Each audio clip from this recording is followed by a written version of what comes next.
Clive, my boy! Rutherford informs me that we owe you our thanks. Hadn't intended for you to get involved, but such are the times we live in, huh?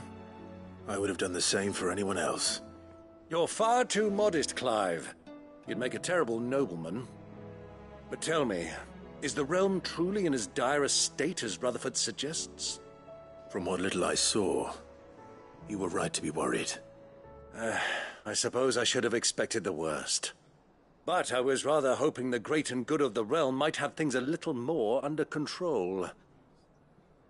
Alas, it seems that firm leadership is in short supply these days, and without it, the people are bound to lose their way. We must move quickly. But where do we start? True, the challenges that face us are many. But in my estimation, there are two key areas to be addressed before any other. The realm's armies and her larders. As you've seen firsthand, it's every man and woman for themselves out there. Certain cities have banded together to try and maintain some semblance of order, yes, but such cases are few and far between. And yet, the only remedy for the chaos that faces us is unity. A unity that transcends even the borders laid down by our ancestors. In short, if Storm does not stand together, she will fall apart. But how would one even begin to unite the realm? The armies, my boy. As I told you already, we begin by restoring order among the ranks of those sworn to maintain it. Sadly, I doubt I could convince even the lowliest gaggle of privates to dig a latrine together. But I do know someone the High Commanders have been known to listen to on occasion. Field Marshal Eugen Havel. I thought he was retired. He was, until an Akashic army tore through Randalar and killed most of the rank and file. There is no man alive more capable. Literally. And as luck would have it, I've already spoken with him on the matter. Of course you have. And he's agreed to help. On one condition. That he first speaks with you personally. Havel has always been a man of frustratingly rigid principle, and he has certain qualms about clasping arms with, well, with an outlaw. I extolled your many virtues as best I could, of course, but the old goat was adamant that he be allowed to appraise you in person. You don't mind, do you, my boy? Of course not. As long as chaos reigns, we will never build a better world. I'll do whatever it takes. And if the Field Marshal wishes to speak with me in person, then so be it. That's the spirit. I'll leave for Randalar at once. Would you send a Stolas? Of course. Rutherford is already in the Dalmekian capital. I'll have him tell Havel to expect you forthwith. Excellent. Thank you, Uncle. No, thank you, Clive.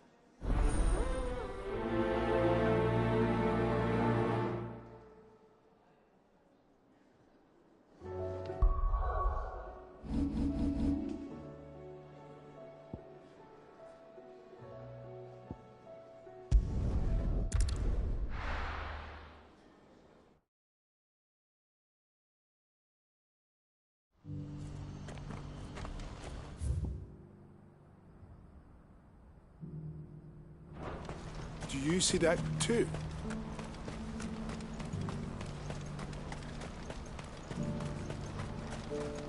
Papa? What is it? Oh, please, just make it stop. I'm scared.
can't be Rutherford, can it?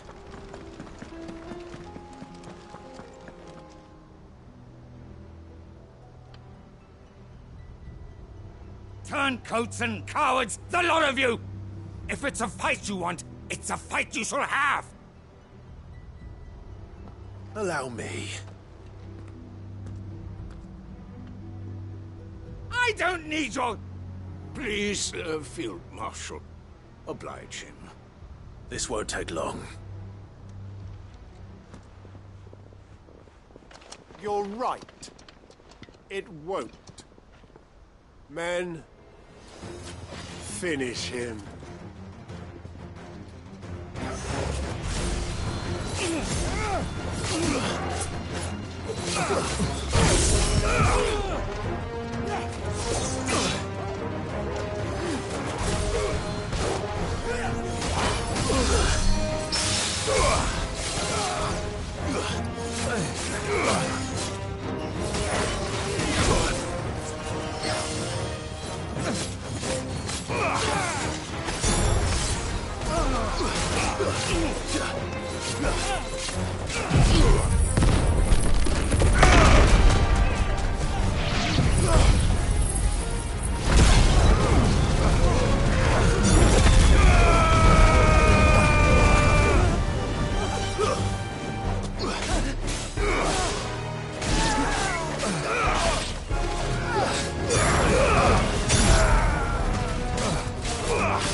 A little longer than I'd have liked.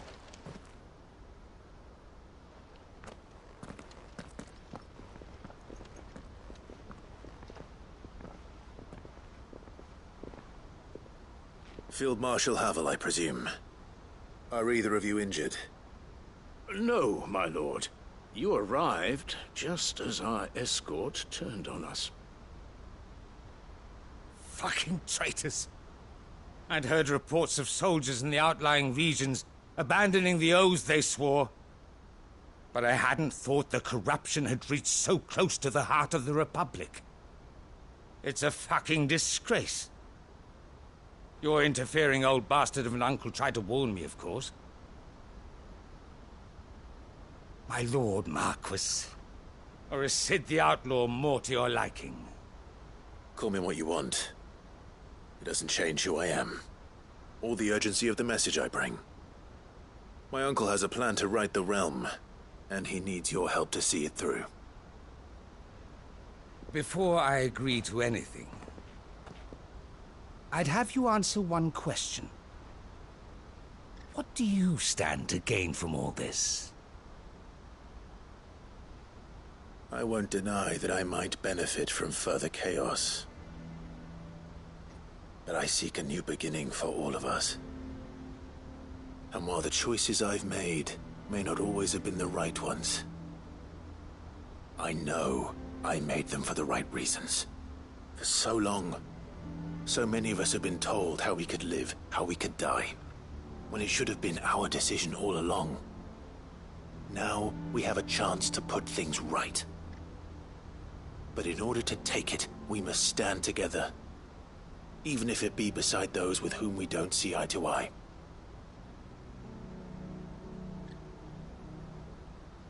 Certainly not the words I expected from an outlaw.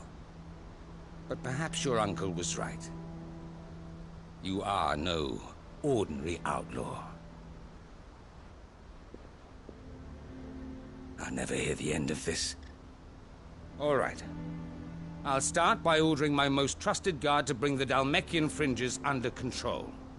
Next, I'll make contact with my counterparts in the Imperial Army and see if I can't convince them to try and restore order in their own territory. Thank you, Field Marshal. But they are not the only ones we will need to convince. What do you mean? I don't doubt that I can bully some sense into a few generals. But those they answer to require a different kind of persuasion. And when it comes to honeyed words, well, we will need an envoy. One who can court even the most stubborn of statesmen. You, perhaps. I'm flattered. But I'm no diplomat either. And I have other problems to attend to. What we need is a skilled arbitrator. And I may know just the person. Is that so? And would he happen to be an outlaw too? Of a different kind, perhaps. Well, beggars can't be choosers. I suppose we'll all have to find a little of the outlaw in ourselves if we're to make it through this. Very well. Send your man to me right away. I shall.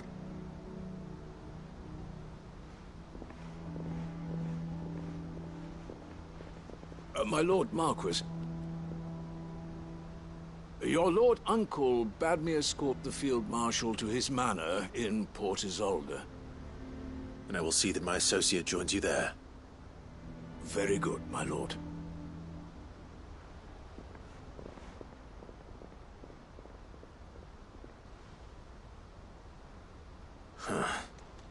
An envoy. I'm not sure I'm the man to talk anyone round. I can barely convince my brother to take his medicine. No.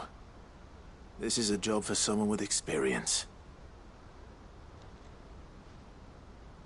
Someone like Quentin. I hope I can convince him at least.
Quentin, I have a proposal for you. Do you now? Something tells me you'll be asking more of me than a cask of Gotand gold. Go on, then. Propose.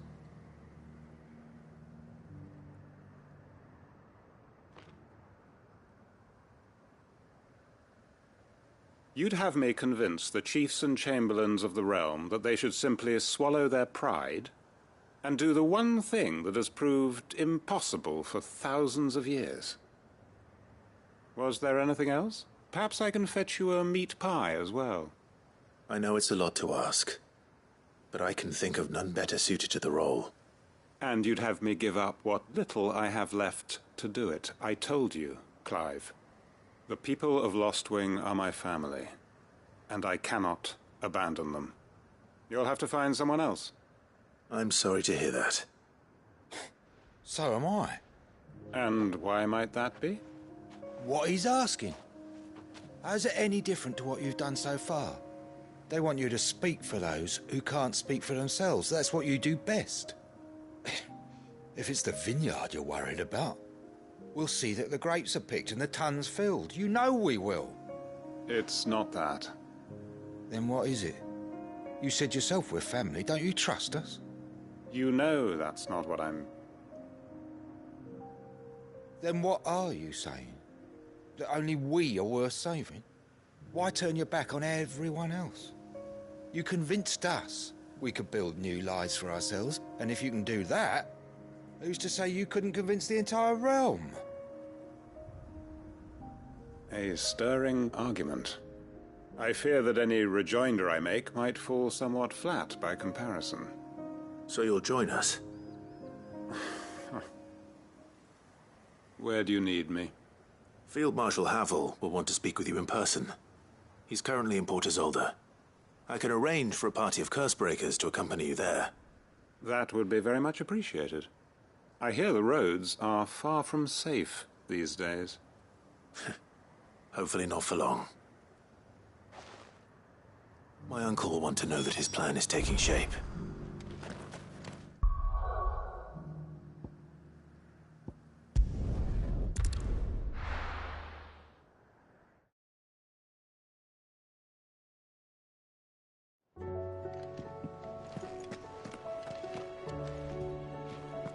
Uncle, I bring good news.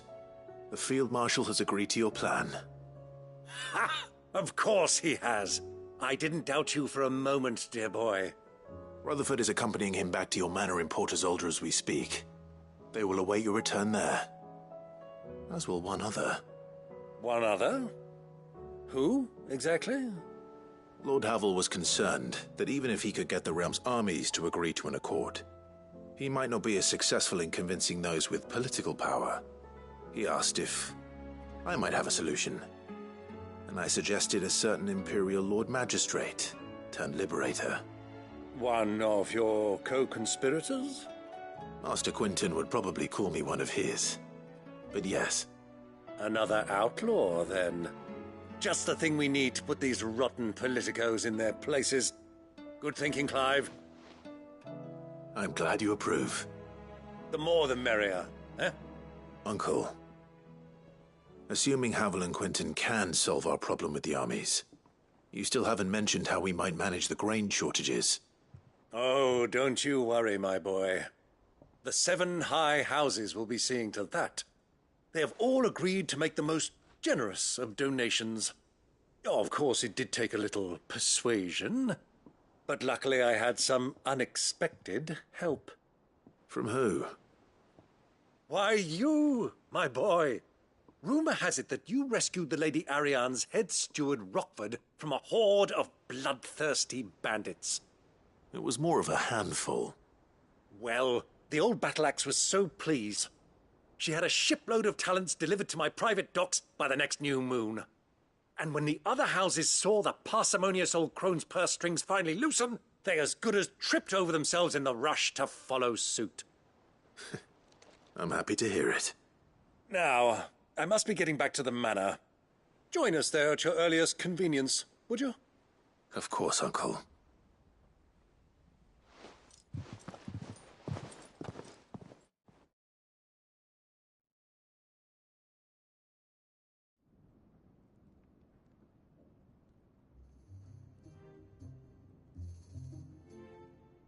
And how, pray tell, will we get that grain to the capital if the roads are still overrun with Akashic? You'll find another bloody road. I only have so many men, and I'm not about to send them headlong into an ether flood. That is, unless you'd have them turn as well.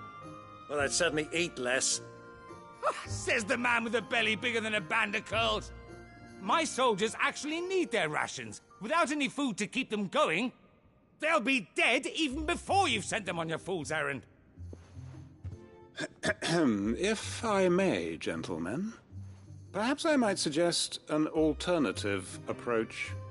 Though supply routes are indeed disrupted, there is no shortage of ships. Indeed, they bob away in every bay from here to Randalar, awaiting a safe haven. Allow them to make port and fill their bellies full of grain. And once those who crowd the cities are fed, ferry the displaced back to the countryside to work the fallow fields. But I'm sure that you wish to continue your discussion. Forgive the interruption.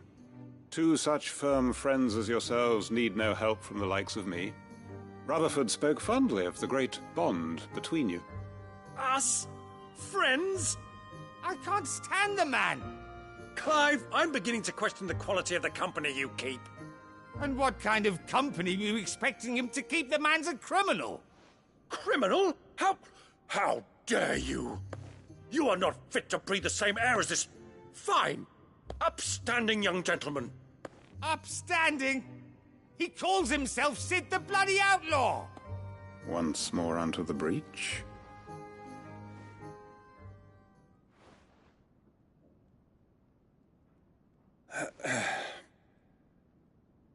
Shall we begin again? What we seek here is not to create a new nation, nor to claim the thrones of those that already exist. We wish simply to bring stability to the realm that mankind might weather the current storm. And to do that, we must convince those in power, the generals, the statesmen, the nobles, that our cause is just. There will be disagreements, yes, and I imagine some resistance, much resistance. But we cannot let that deter us. If we show them the path, show them that we walk it ourselves, then I am confident they will follow. The fate of the world lies in my nephew's hands, but the well-being of her people lies in ours. And we must not squander the chance that Clive has given us. Uncle Byron, Now, with that settled, let's move on to the signing of the Accord. For what great moment in history hasn't been accompanied by a little ceremony?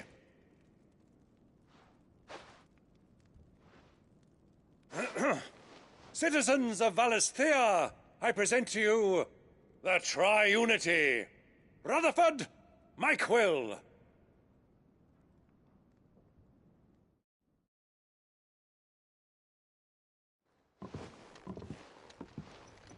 Well, my boy, the stage is set. that it is.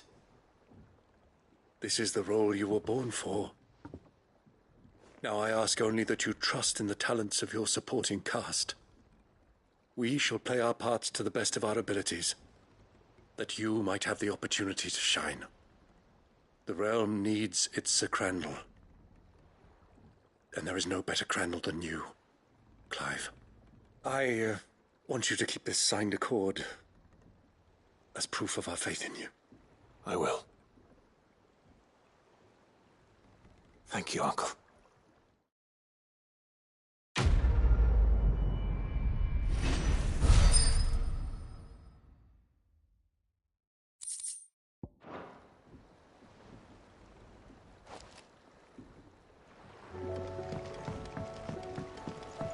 What do you think that thing is?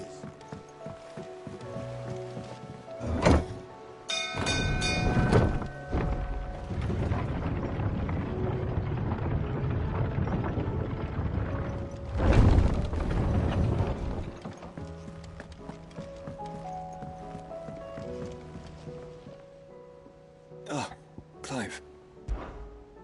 Joshua, what's wrong? And don't say nothing. It's not nothing. I've received word from Cyril. The Undying have found Father's will, or something akin to it. His will? How and where? In the crypt beneath Rosalith Castle. After Kupka was kind enough to drive out the Imperials, the Undying took the opportunity to recover what relics of the Duchy yet remained. And in the process of doing so, they found a letter from Father. I'm surprised anything survived down there. Cyril asked that I join him in Tabor at my convenience.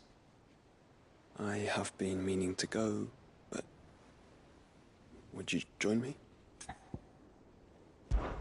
Of course. I want to know what's in that letter as much as you do. Very well. I am ready to leave when you are.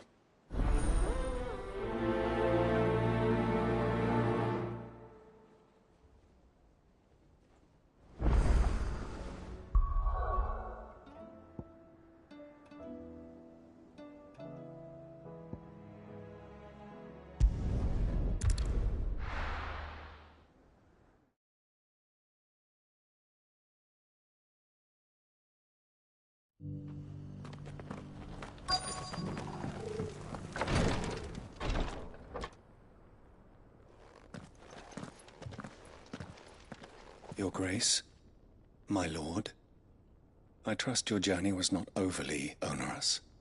Cyril, you found a letter from Father? Yes, I have it here.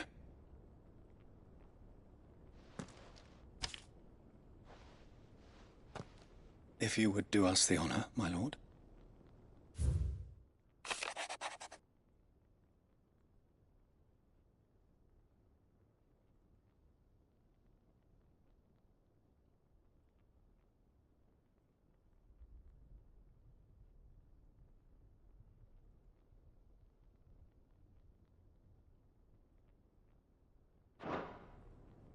An inheritance. It would seem the late Archduke penned this missive shortly before his passing. The day before we left for Phoenix Gate. What are these plans he spoke of? His plans for the duchy, Your Grace. Your father entrusted them to my predecessor, the former bearer of the Burning Quill, who entrusted them in turn to me. The complete emancipation of bearers is their stated aim. But your father's dream did not end there. His Grace also spoke of building hospices to care for those stricken by the curse, and the founding of a new university to further the development of non-magical technologies. With the blight spreading ever more widely across the twins, Archduke Elwyn saw this as the only means of securing Rosaria's survival. He wished to see men and bearers treated as equals. To see centuries of common wisdom overturned. Small wonder he did not think it achievable within his lifetime. But he thought it achievable nonetheless. Had he not, he would never have written this message. Nor would he have entrusted his vision to his most faithful aides, those who would have stood with you, shielded you from the machinations of the less benevolent personages at court. It's a pity only they are still with us. 'Tis true that those most loyal to your father were the first to suffer the Duchess's wrath. But one at least remains, and she has come bearing gifts. What do you mean? Mayhap it is better that she explain, my lord. After all, the duties entrusted to me by my predecessor extended only to recovering His Grace's will and arranging a meeting with the one who might execute it, or a part of it at least. And where is this woman? She awaits you in the archive, Your Grace. Thank you, Cyril. Shall we then?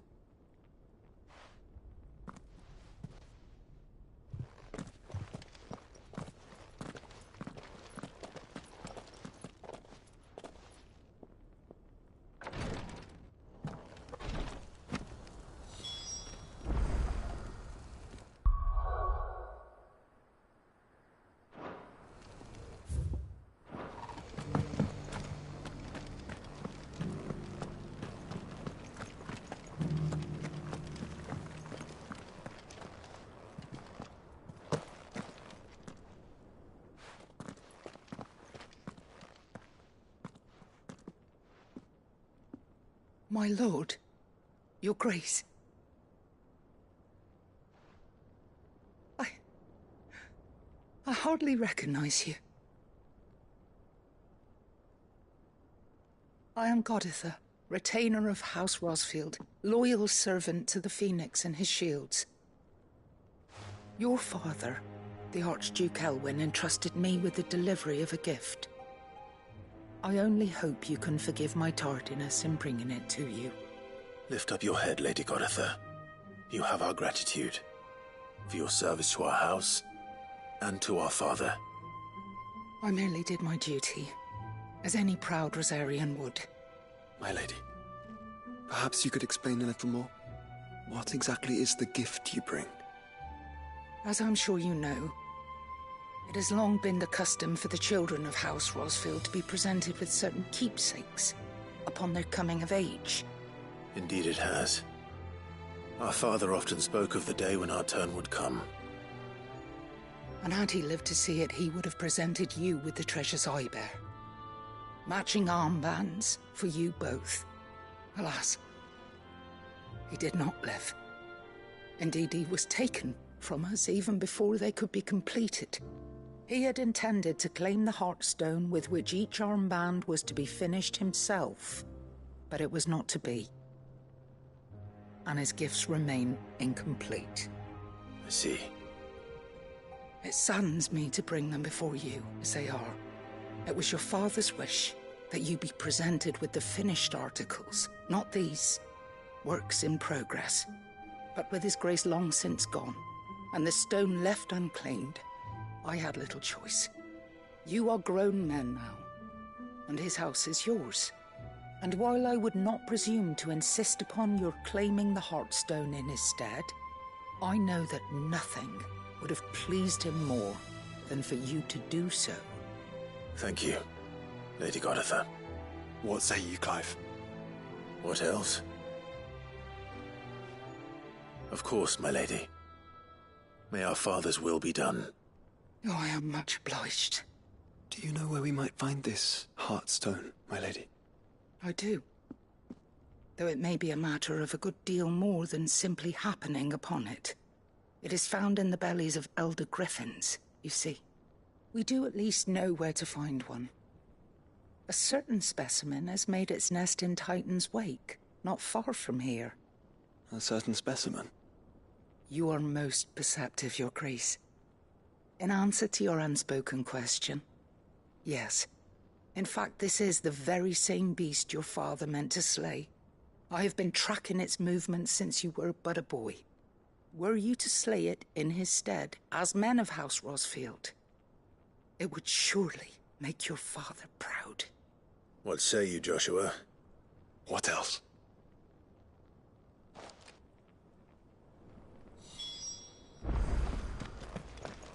Titan's Wake is to the south of here. But we must not be hasty. The good lady has been disappointed once already.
This might take a while.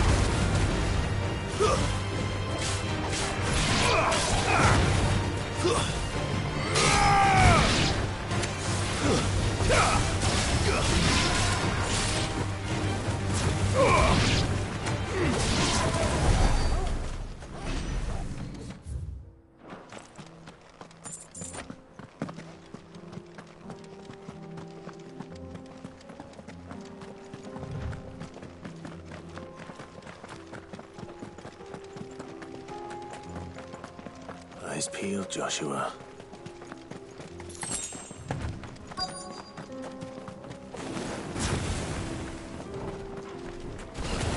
There it is. For House Rosfield.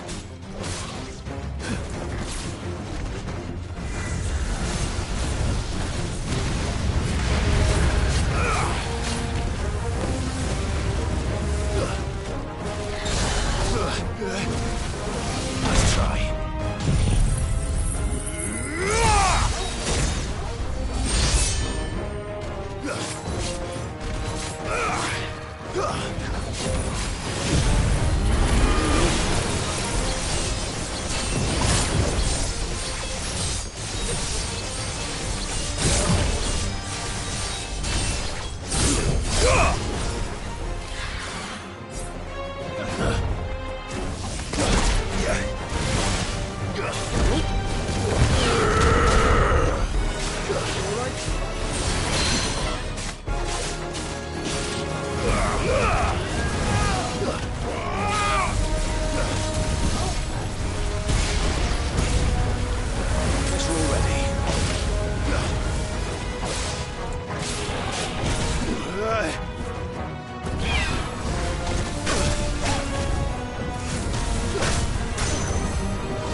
Nice try.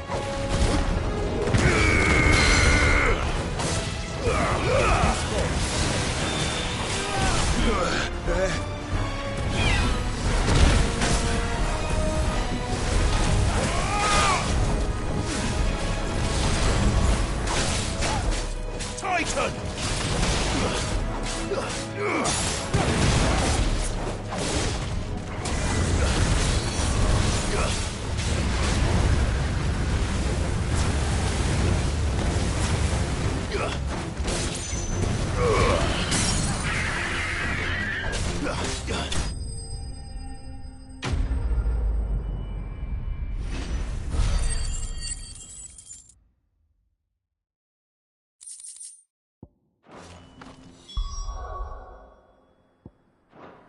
Is this the Heartstone?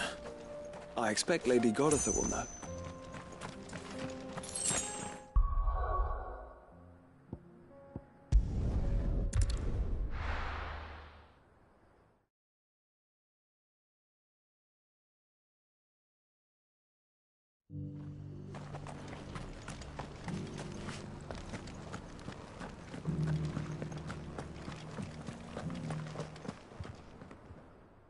Thank the Founder you were safe.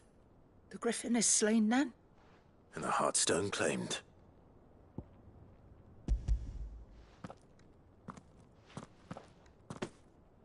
Yes. This radiant luster, like frozen flame, it is just as your father described it. Thank you, my lord. Your Grace. Your father would be so proud. Lady Goditha, the lapidary is ready. Thank you, Cyril. I will be with him shortly. If you would excuse me, I shall have the stone cut and set forthwith.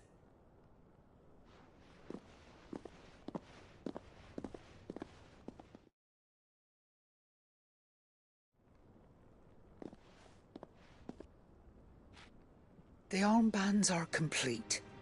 Pray, take them. They are yours, after all. Heartstone is harder and more enduring than garnet, or even ruby. It symbolizes unwavering will and devotion. And the graven vines encircling the stone represent the unbreakable bonds between you. It's a message. Father knew we had enemies both inside and outside the duchy. Enemies who would thwart his vision. Only with unwavering devotion would it ever be realized. And only if we stood together, as Phoenix and Shield, as brothers in arms, only then might those enemies be overcome. Indeed. His Grace knew the enormity of the task he would entrust to you, his heirs. But this was more than just a message. It was a promise. That he would always be with you. Thank you, Lady Goditha, for remaining the steadfast custodian of our father's will. Forgive me, my lady, but there is something I don't quite understand. The Undying told me that after Father died, Mother claimed all of the ducal treasures for her own. Even if the armbands were incomplete, she would surely not have overlooked them. So, how were you able to keep them from her? Because I was the keeper of the vault. Though I was but a lowly servant, your father spoke to me of his intentions for the bands, of the deep love he had for both of you, and his hopes for your future. In the days before the disaster at Phoenix Gate, I discovered that the Duchess had ordered her jewelry be sent away from the castle. It was then that I knew she meant to betray us, I tried to warn your father, but it was too late. When word of the fire reached Rosalith, I knew my time was short. So I took up the armbands and I fled into the night. And thank the Founder you did. Yet my duty to your father was incomplete. Not knowing what else to do, I followed the Griffin, thinking I might claim the Heartstone on its passing. And so my pursuit continued, until Lord Cyril appeared before me. He informed me that His Grace's will had been recovered, and that his sons were alive and well. Lady Goditha, on behalf of my father and all the people of Rosaria, I thank you for your loyal service. As do I. Thank you, my lord. Your Grace, for coming back to us, for giving my service meaning.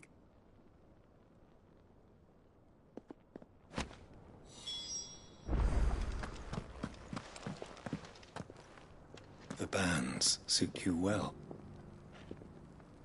It must be gratifying to finally receive the inheritance that was denied you for so long. It is. And we thank you for the part you played, Cyril. If you would permit me to play my part a little longer, might I suggest that you make your way to your father's memorial atop Hawk's Cry Cliff? Let him see that you have received his blessing, and that his vision lives on in you. I suppose it would be churlish not to. What do you say, Clive? Shall we pay Father a visit? I think we should. I was hoping to be able to offer him my thanks before we left for Origin. Your father's helm is enshrined there. It has been since the day we recovered it from Phoenix Gate. I prithee claim it, for it too is a part of your inheritance, and I do not doubt that your father would prefer it in your hands than perched upon some lonely rock. Thank you, Cyril.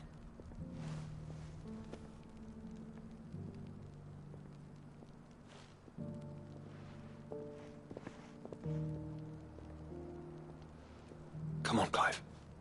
He's waiting.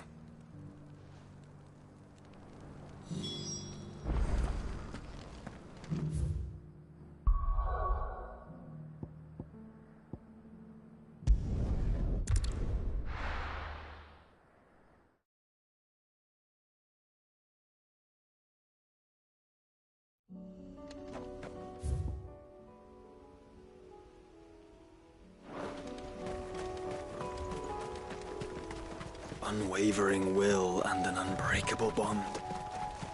Do you really think we're strong enough? To save the world? Of course. To have overcome Father's political enemies? That I'm less certain.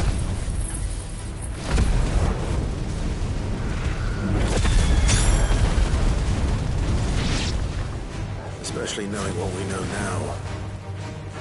If Mother was truly capable of. Perhaps these bands would have helped. Knowing he was with us would have made all the difference.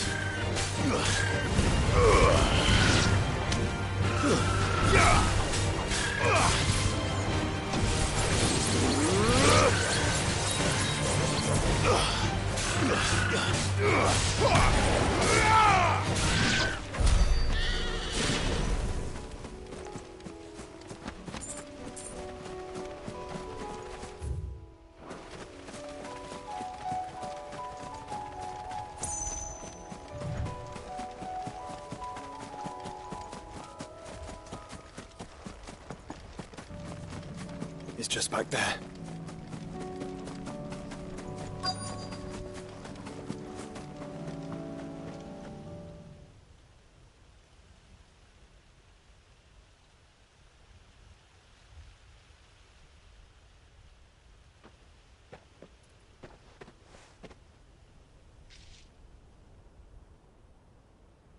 Father always fought for what he believed was right.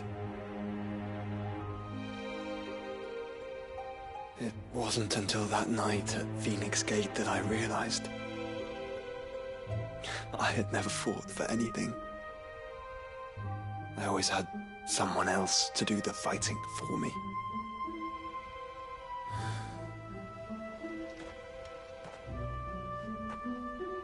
No matter how fate conspired against him, he never lost heart, never looked back, never stopped fighting. To me, he was the greatest of men. And I've been trying to live up to his ideals ever since.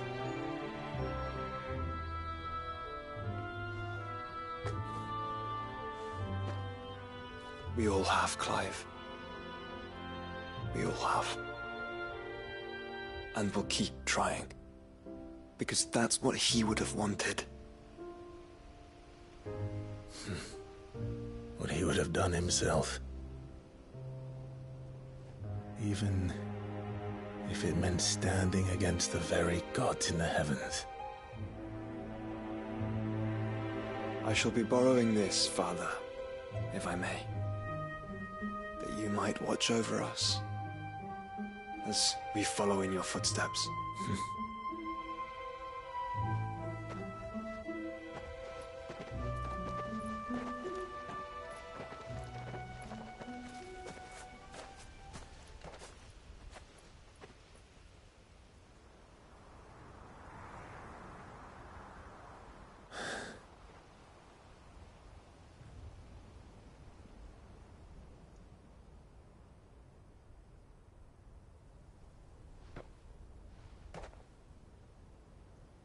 We won't lay you down.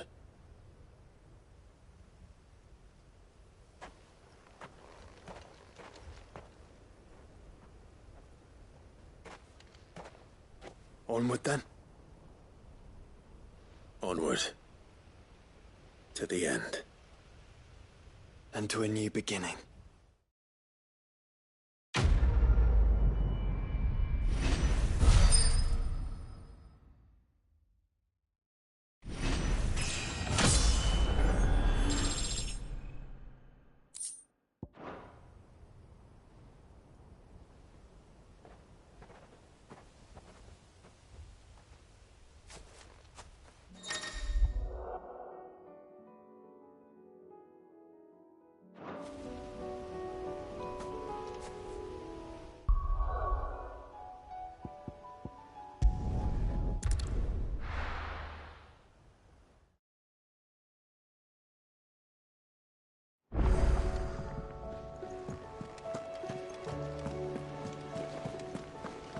There's something about it.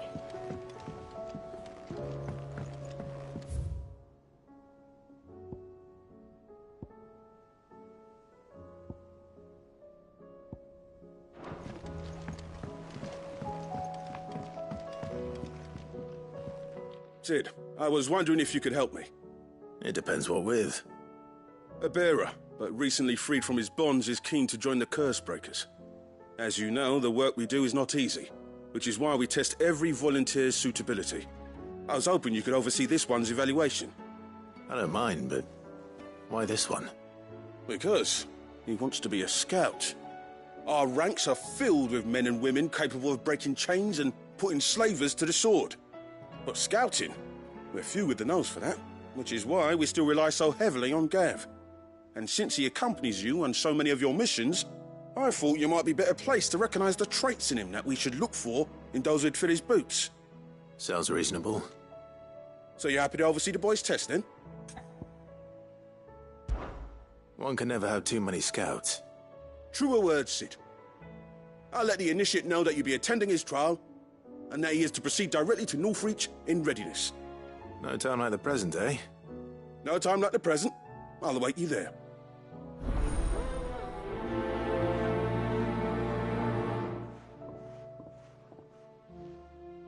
Northreach. I don't suppose they could have chosen somewhere closer.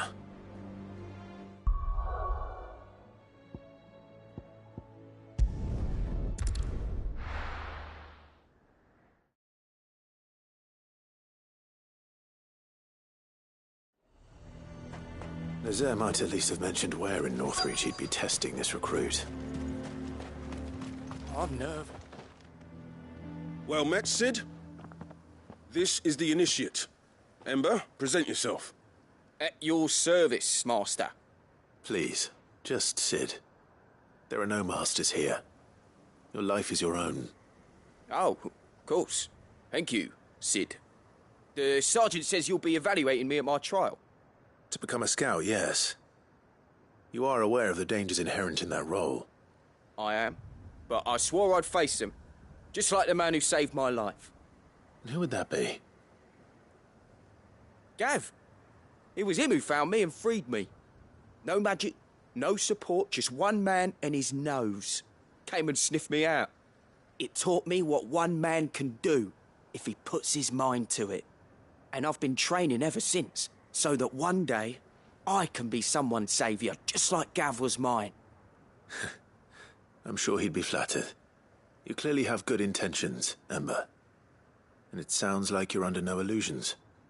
Stick to this path and you'll make a fine cursebreaker. So, what? Have I passed? You haven't even started yet. Now listen.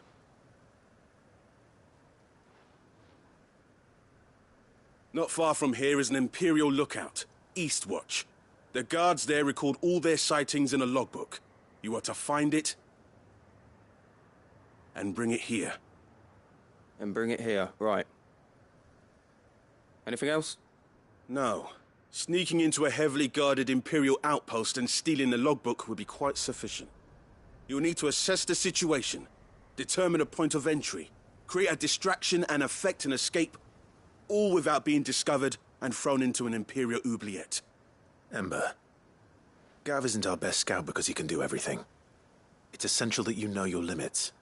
Know my limits, right. I won't let you down.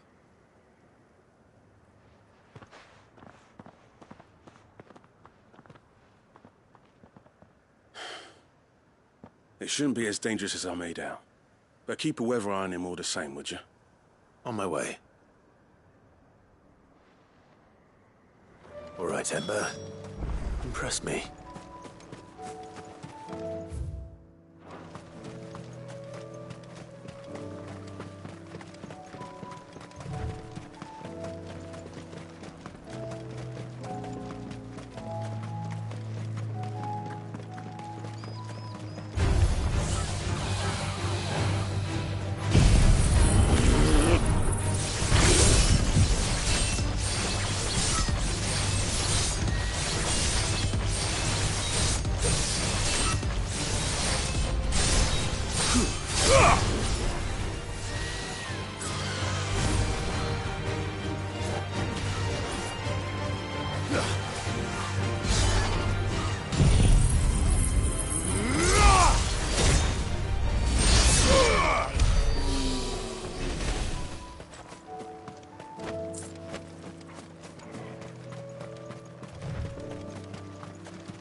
These are clean kills. Perhaps young Ember really is ready.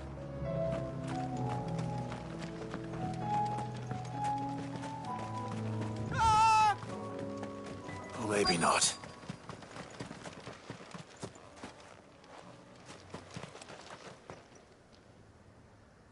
Damn it.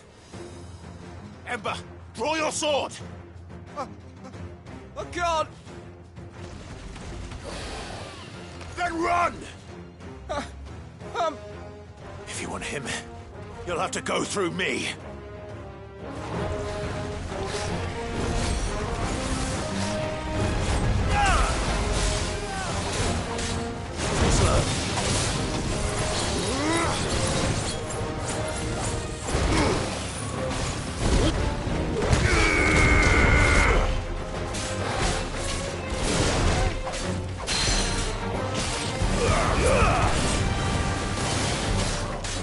Nice try.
Nice try.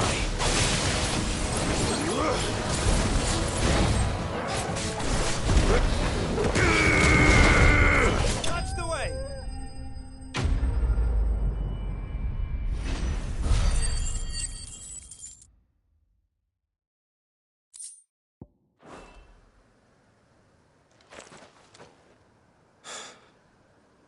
Ember, are you...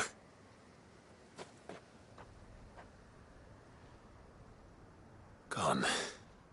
Of course. Scouts really are a rare breed. Back to Northreach it is, then.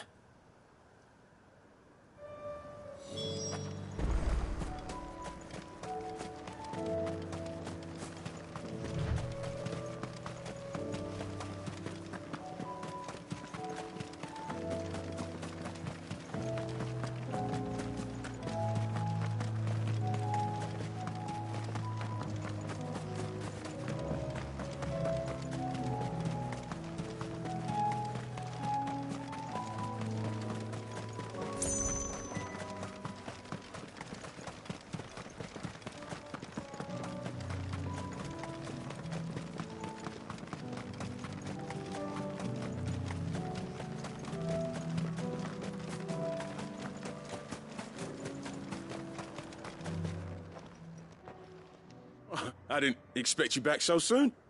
Where is Ember? How did he fare? I thought I'd find him with you. He must have fled. I followed him to Eastwatch, where I found him being set upon by a wild Avis. He was just standing there. Didn't even draw his sword. I had to step in and take care of things. But by the time I had, he was nowhere to be seen. I assumed he'd set off in your direction, but apparently not. I'm sorry, Sid. I knew the boy had a nervous streak, but he seemed like... The right man for the job? I believe this is the logbook you tasked me with retrieving. Eh? How did you... Don't you tell me you breached the tower while Sid was busy saving your skin. What? Wasn't that what you asked me to do? To bring the thing back without getting caught? He has you then, his heir. And he did it all on his own. But Sid, he did what he thought was best. And now I have to decide whether I agree. Of course. We'll await your evaluation back at the hideaway. Don't you leave my sight. Yes, Sergeant.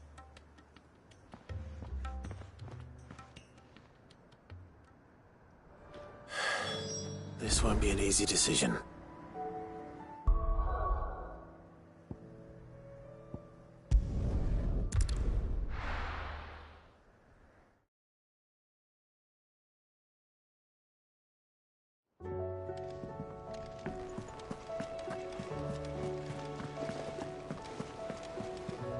You should have seen...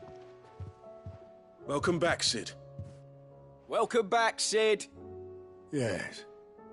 Welcome back. Trip wasn't too much of a pain in the arse, I hope. Truth be told, it was me who suggested roping you in to help with the trial. But from what I hear, things didn't go quite as planned. No, they most certainly did not.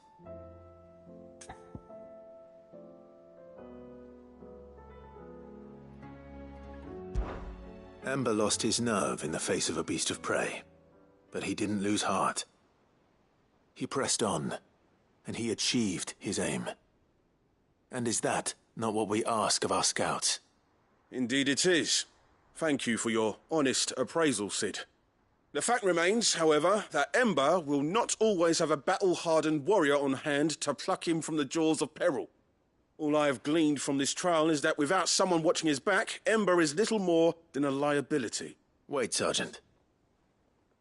Ember still has much to learn, it's true. And this time he was found wanting. But I'd say he's due a second chance, nonetheless. After all, he did do as you asked. With a bit of hard work, any hand can be made to hold a blade, and any mind can conquer its fears. But a scout's nose is different. You've either got one, or you ain't.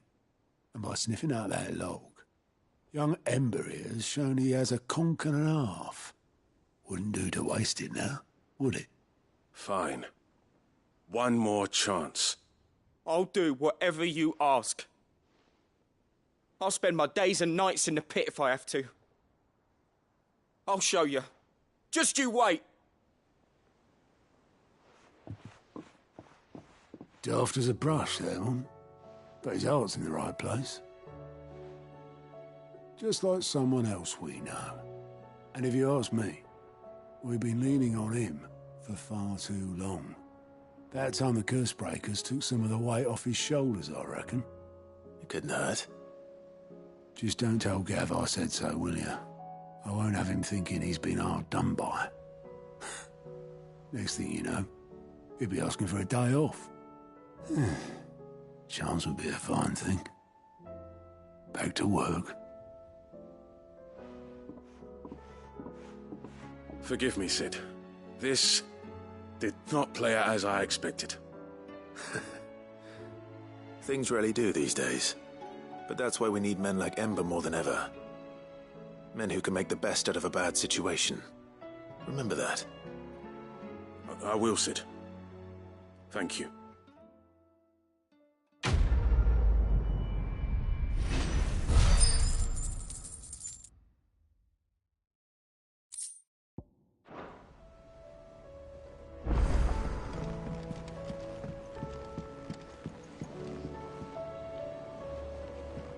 Sid, do you have a moment? By all means. It's my old master. Seems there's no escaping her. She found some way to send me a letter. And something else. Records from a Waluda prison. Seems they were keeping a lot of bearers there. How did she come by such a thing? Finding bearers always was her strong point. And it seems the cells of Balmung Dark are full of them. Foreign captives, the masterless. Bearers no one would miss. And even better for her, bearers with no one to look after them. When ether started lapping at the walls, the jailers fled. Leaving the bearers to be liberated by whoever happened to come along next. Sid, I'd like to believe that I've earned your trust by now. And while I'm well aware that you've forbidden Cursebreakers from traveling to Waloed, I can't let those bearers die in their cells. I'd rather risk shipwreck on the Shadow Coast than leave them to starve. We'll be needing the Enterprise if we're going to navigate the Narrow. Does that mean... I'm making an exception, but we travel together. And we stay no longer than we have to. Ash is an inhospitable place at the best of times. We save as many as we can, and we leave. Thank you, Sid. There was a name in the prison register. A name from my past. Chadwick. Another of my former master's protégés. A gifted soldier, and the closest thing I had to family. The thought of him held captive in that place. He must be very important to you. He was. Is. Then we find him. The entrance to the prison lies in the shadow of Ravenwit Walls, just beyond the portcullis. We should head there as quickly as we can. I only pray there are still bearers alive to save. As do I, Doris.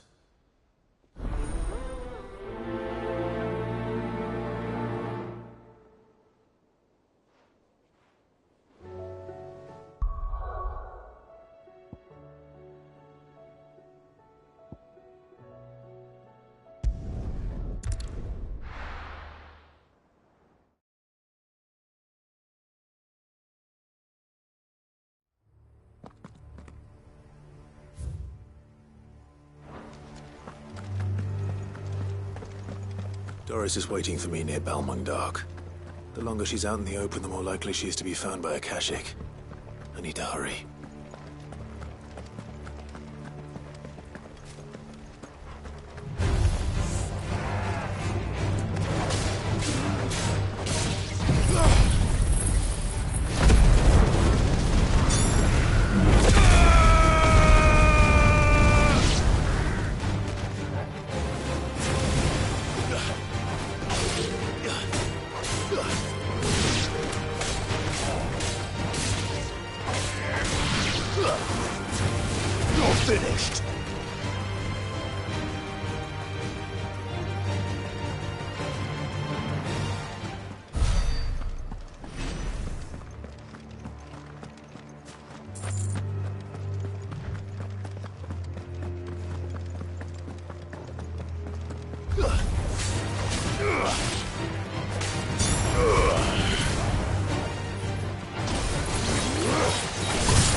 There were no guards, I take it?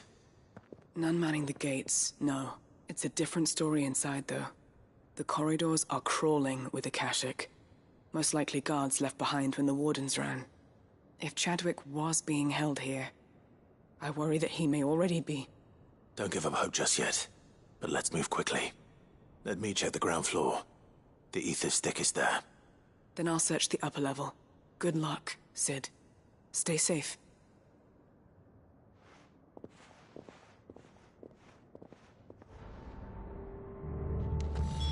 Just how bad are the floods inside the walls? Bad enough to turn a bearer? I hope not. We're risking a lot just being here. Better keep my eyes open for signs of life.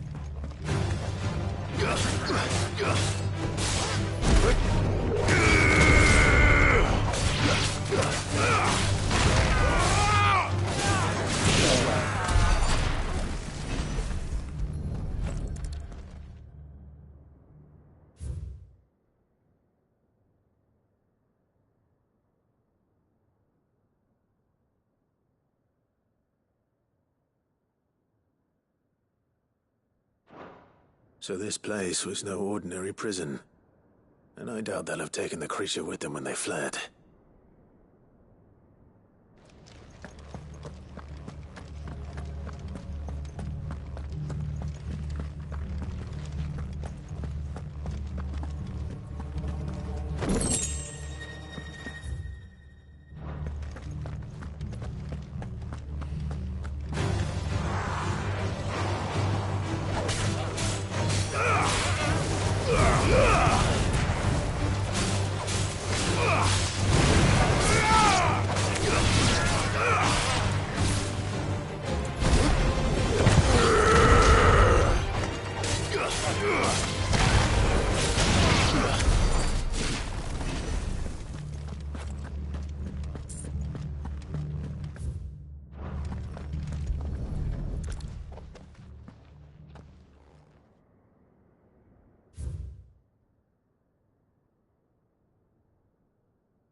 They were feeding bearers to it.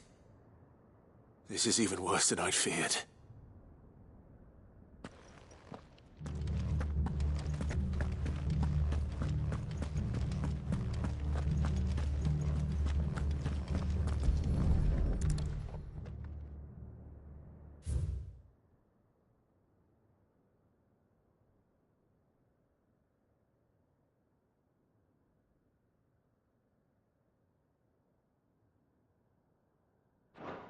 Minimal loss of Waluda lives. And what happens when they run out of bearers? Even the Imperials take better care of their branded than that. Nothing but Akashic down here. Hopefully things are looking better upstairs. I should go and see how Doris is getting on.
No lock downstairs.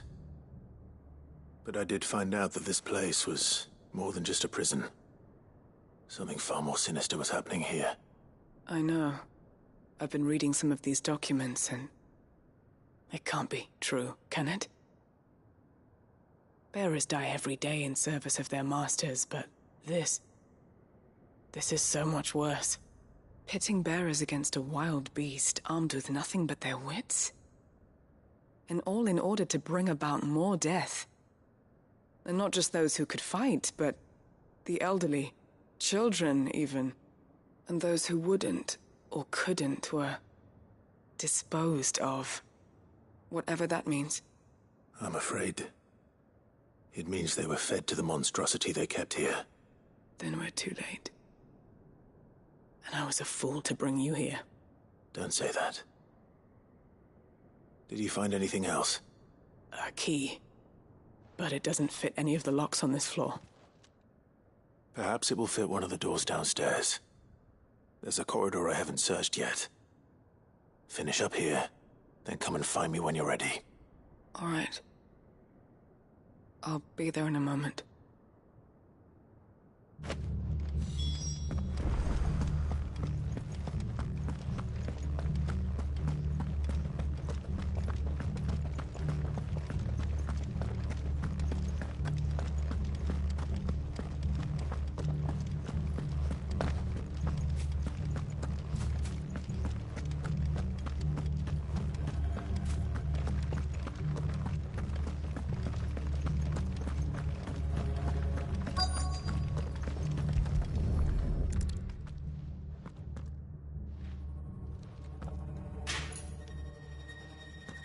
Let's see what we can find down here.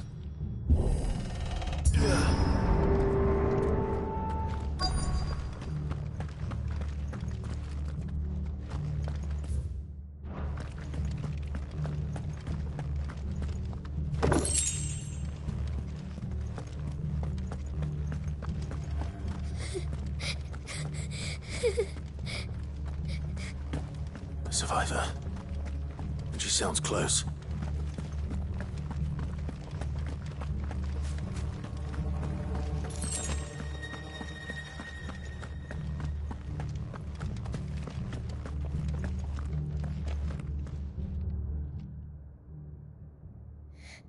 Who are you? There's no need to be afraid. Are you alone? Are there any other survivors? Some of the guards. They're still here. But something's wrong with them. Everyone else was eaten by the monster. Of course there were. Thank the Founder. It was worth our coming. But I'd rather we didn't linger. Are you ready? Ready when you are. You poor thing. He must have been terrified. Did Chadwick send you? What? He fought the monster. Distracted it so I could run away. He must have sent you. He promised to free the others too. Where is he? He opened your cell, didn't he? You wouldn't be here otherwise. Chadwick.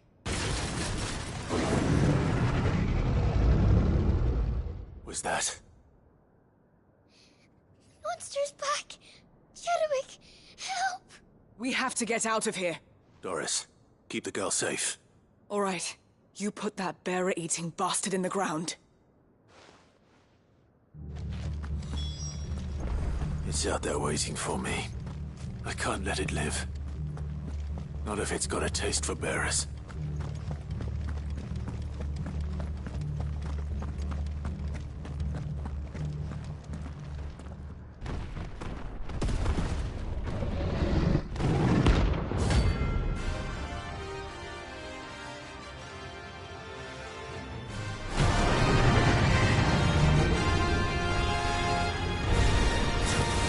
beast will wreak havoc if it ever leaves the prison. I can't let that happen.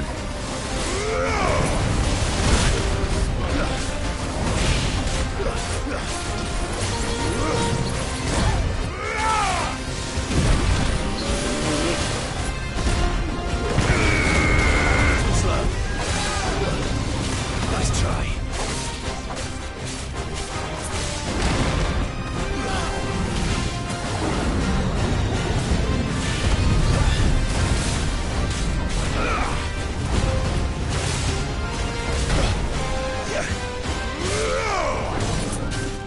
Nice try.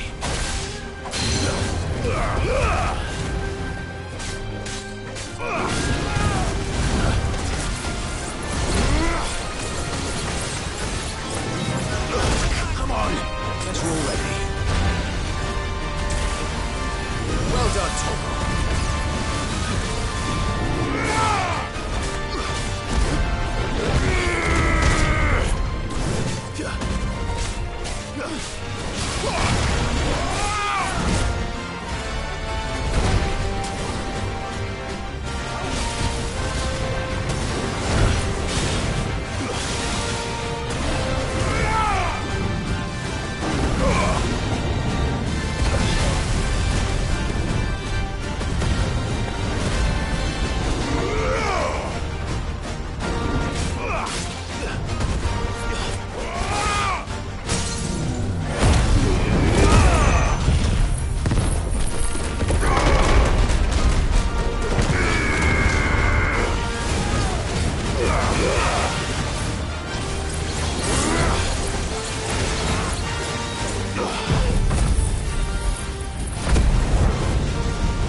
Finally. Sid, are you hurt? I'm fine. I think.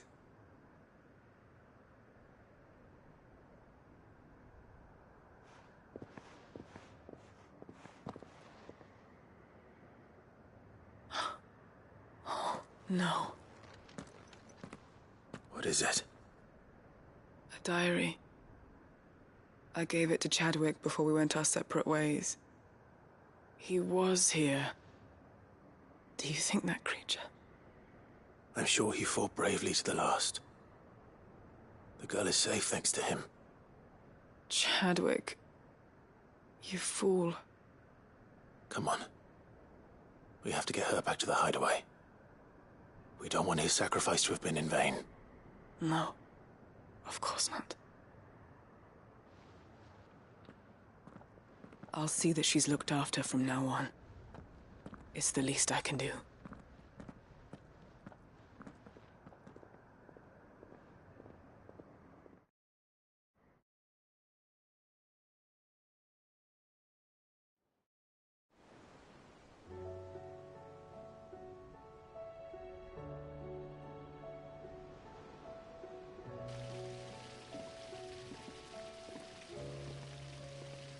From what I hear, you've barely left the girl's side in days. I hope she's recovering from her ordeal. She is. Slowly but surely. She's far tougher than she looks. I thank the flames we found her. If we hadn't... I know. But we did. I'm sorry we weren't able to save Chadwick. There's no need to apologize. Without your help, I would never have found out what happened to him. How he fought to the bitter end to save her. To save Haida Marie. That's the man I remember. The man I thought of as a brother. I wish I could have met him. I'd like to hear more about your past. If you don't mind, that is. Of course. You already met my former master. She trained Chadwick and I to do two things. Kill and obey. We were supposed to be sold to the highest bidder when the time came. But no bid was ever high enough to convince her to part with us.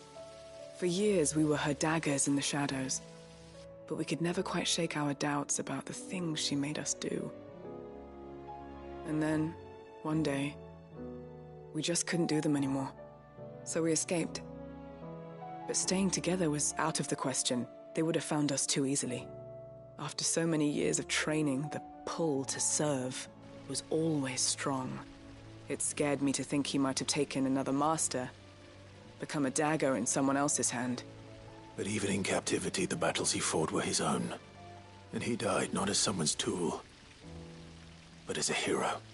Haida Marie is proof of that. Bearers can cast off their shackles.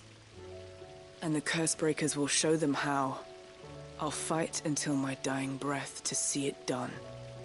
For Chadwick, and for all of us. Thank you, Doris. We'll be counting on you.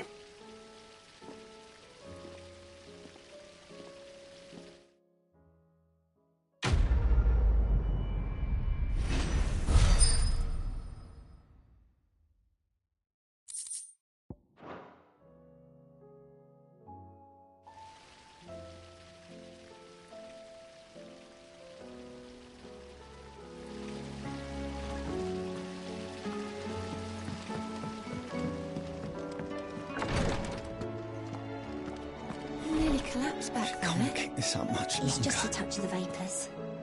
I'll be... Glory to Griga. There you are. And not a moment too soon. What's happened? Taya's busy working herself into an early grave. Since the arrival of her latest patient, she's refused to stop, even for a moment. I've tried offering to see to him in her stead, but she won't hear of it. Clive, she hasn't left the infirmary in days. She's pushing herself too hard. And if she doesn't rest soon, will you talk to her? Order her to her chambers if that's what it takes. Because if she keeps this up, I fear the hideaway will be without its best physica before too long. I know better than to order Taya to do anything. But I'll speak to her. Oh, thank you. I pray you have better luck than I did.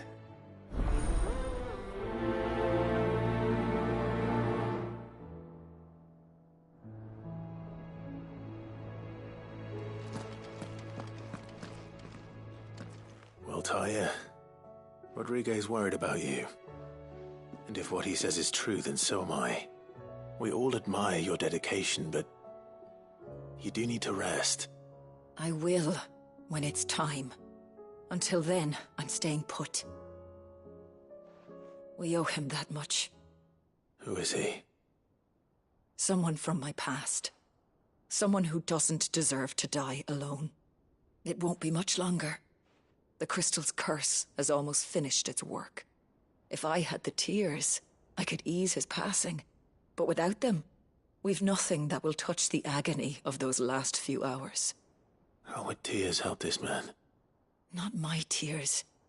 Tears of mercy. Alicia, it's the only thing strong enough. You wouldn't, Taya. Surely. There must be something we can do for him. Sometimes an easy death is the greatest kindness we can offer. You do well to remember that, Rodrigue. I will. We have all the ingredients we need for Alicia Balwam. It needs to be fresh, though, so we rarely have much to hand. I can make the draft if you can bring me what we're missing. Just tell me what you need. There is a species of venom-weeping spider that lives in the forests of Norvent, near Lorbert's Pass. Bring me one of their eyes. Preserve it as best you can, but avoid contact with the tears. I'll make sure the other ingredients are ready before you return.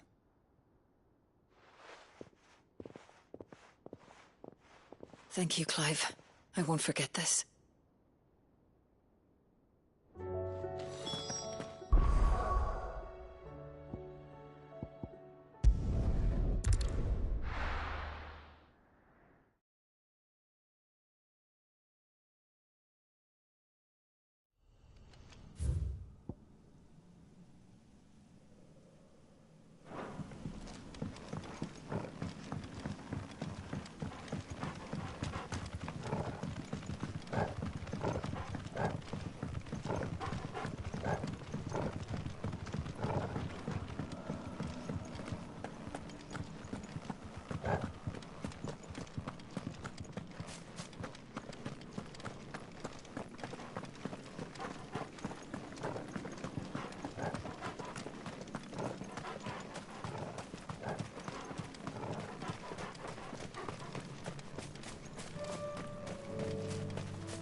Rodrigue could have mentioned his spiders would be the size of curls.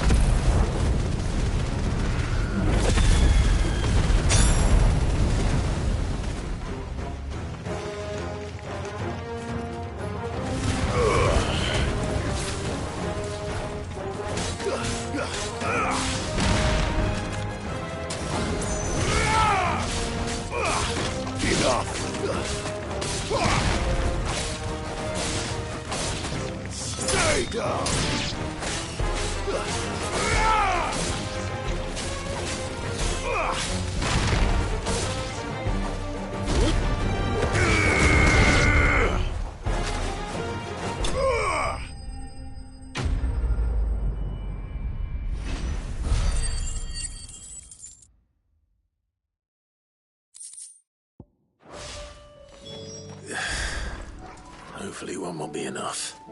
Rodrigue will have prepared the other ingredients by now.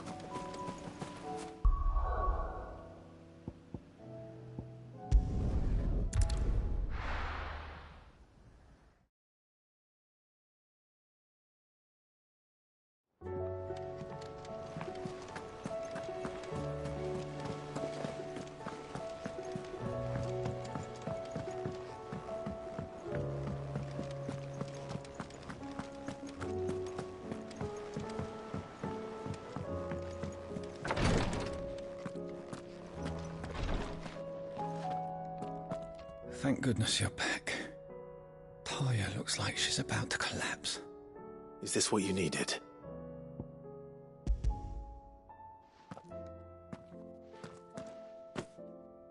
Yes, it is.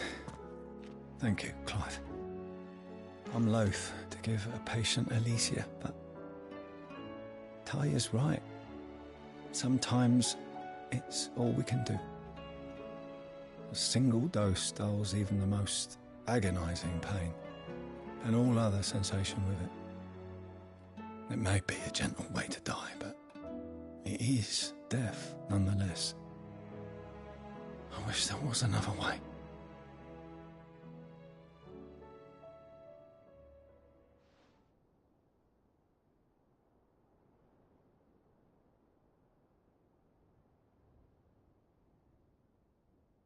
How are you feeling? Light, mid-here. Drifting on waves. Good.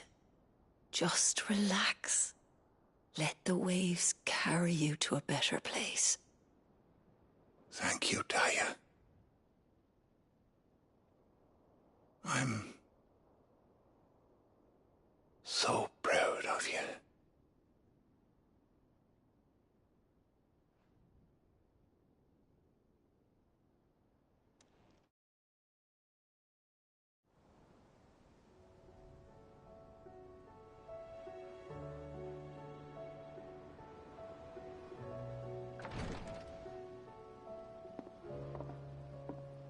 He's gone. Thank you, Rodrigo. And you, Clive? I'll see that he's properly laid to rest.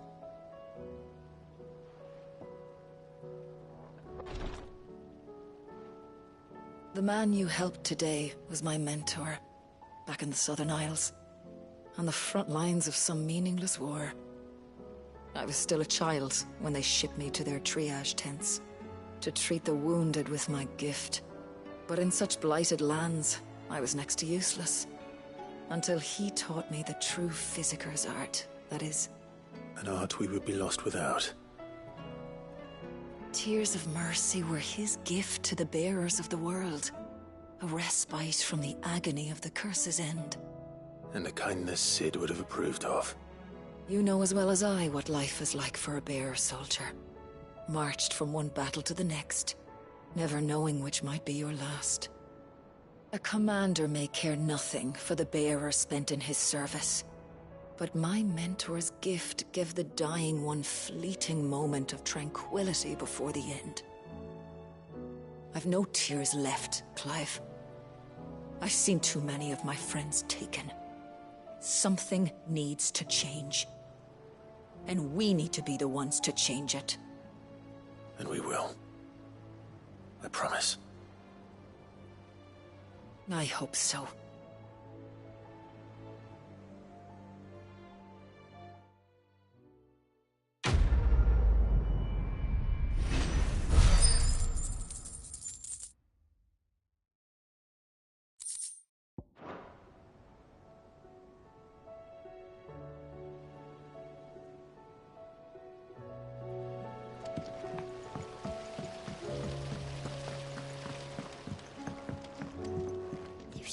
Food in the hideaway.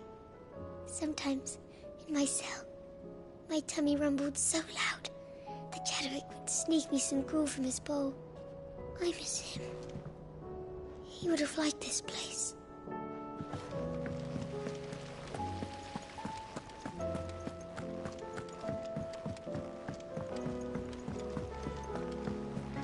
What do you think happened to Miss Middledore? I heard she was kicked out of the university.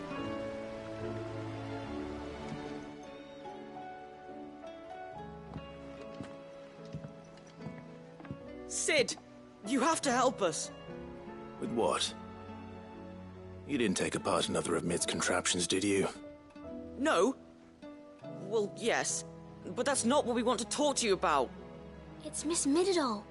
She's been acting strange. Very strange. She's barely ever around. And when she is, she acts like we aren't even there. Her head's in a crowd. In the clouds. That's what I said. In the clouds. Well, she does have a lot on her mind. When did you last see her?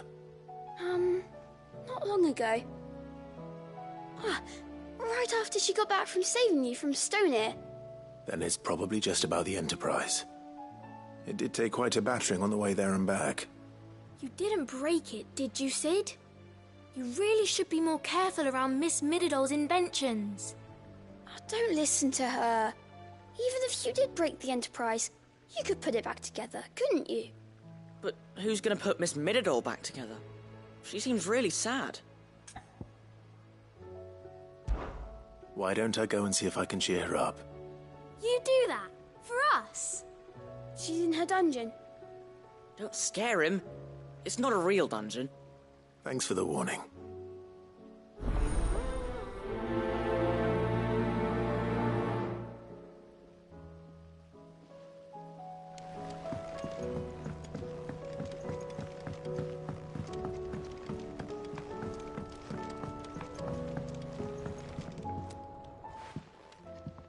Mid, if you have a...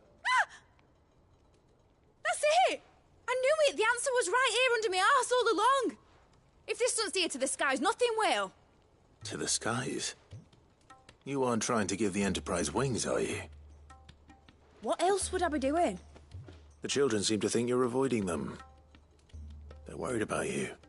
Is this really so important that you need to shut yourself away from everyone? The Enterprise is already the fastest ship in the realm, and that's with the sea beneath her. But what if she weren't bound to the waves? What if she weren't bound to anything at all? It's not fair. The gods get the skies all to themselves, so I'm gonna do something about it. The Fallen had their chance, but they relied too much on magic. And see where that got them? But not me. I've discovered how to do it without. Well, almost. First I need to make a prototype. And is that a one-woman job? Are you volunteering? I'll have you know the Enterprise is my baby. But if her godfather's offering to lend a hand, I'd be happy to take it. First, I'll need oil, and not just some old drippings from Miss Molly's spits in the Tub and Crown. Refined stuff, like they make in Ordil. Then I'll need some bone, or shell. Light, strong, preferably no longer attached to the beast it belongs to. If it's beast bones you're after, I'm sure the curse breakers will know where you might find some. No, they'll know where you might find some. You're the one who offered to help, remember? I should speak with one of the curse breakers before I set off for Old Hill. See if I can't find this bone while I'm there as well. Has Midadol mentioned a new project yet?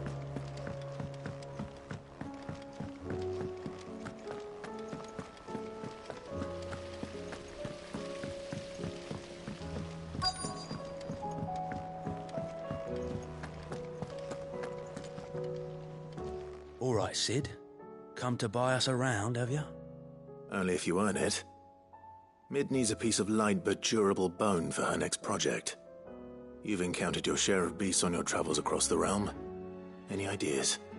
Most bones are the same. Whack 'em hard enough and they'll break. If it's durability you're looking for, shell will serve you better.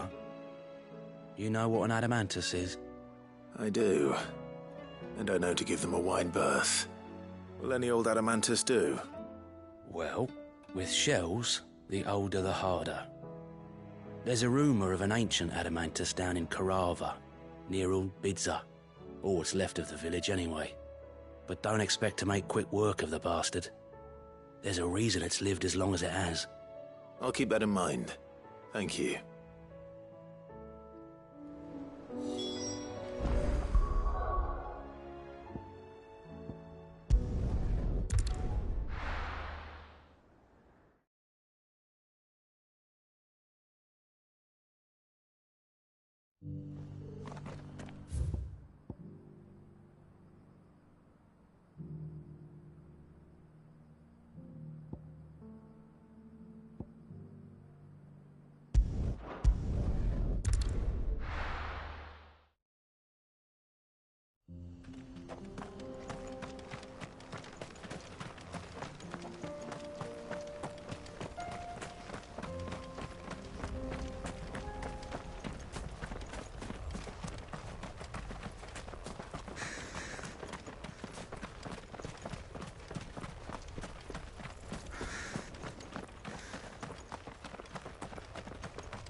Here we are again.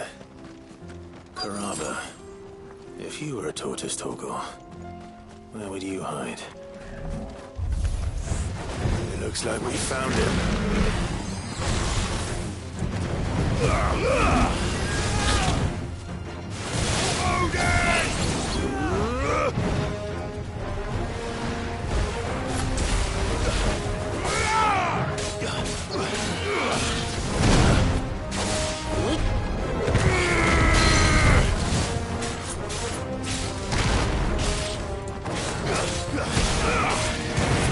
Let's try.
If Mid needs another, she can come and get it herself.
Mid's well. After what happened here, it's a miracle there was any left at all.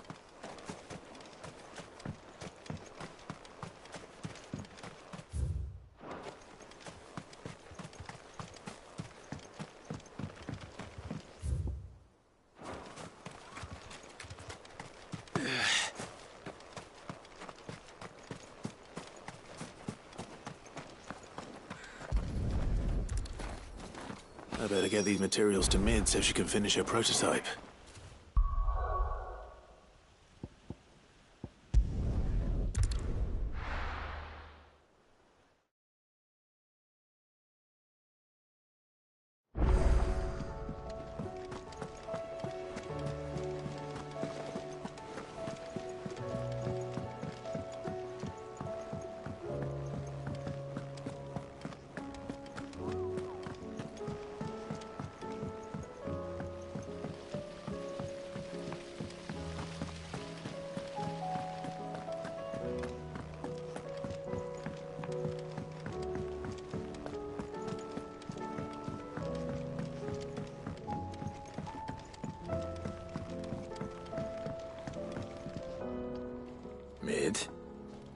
Tell me this is all you need.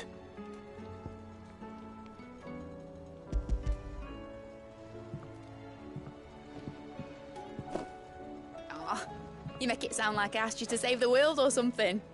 Tell me this is all you need. It's most of what I need. After you left, I went over the figures again, and I realised I'd forgotten a 1 and a 0. And a cogwheel. Just a tiny one. Though, that's the problem. Gears that small are a bastard to make, and I may have lost the one Blackthorn spent a fortnight toiling over. wait. The children. When they took apart your scales, there was a tiny brass gear. Now that I think about it, they didn't use it when we put the scales back together. The young'uns? But why would the... You know what? I don't want to know. I'll keep working on the model. You go and find that cog.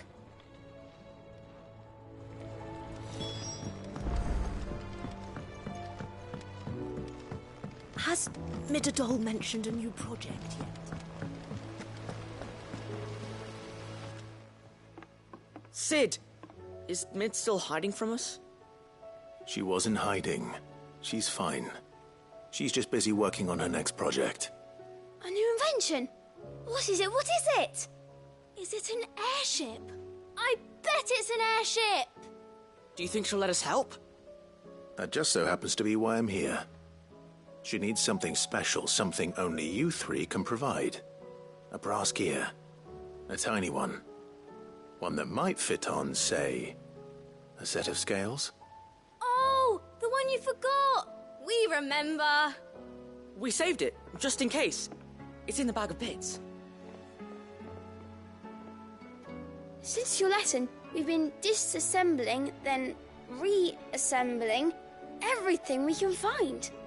All the pieces that are left over, we keep under our beds, just in case. That's good to know. Look! I found it!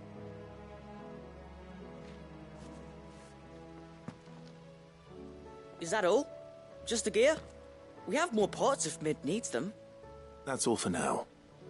But I'll let Mid know about your hoard. Just in case. Thanks, Sid.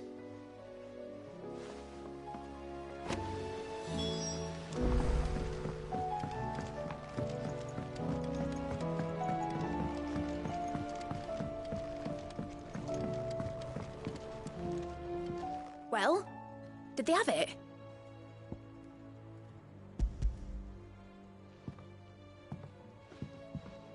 They did. And they kept it somewhere nice and safe. Will it work? Will it work? He's perfect! You're a genius, Clive. What exactly are you going to use it for? Only the most important job of all.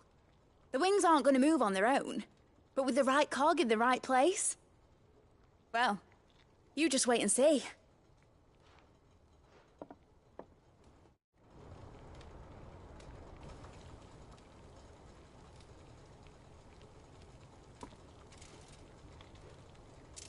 That should do it.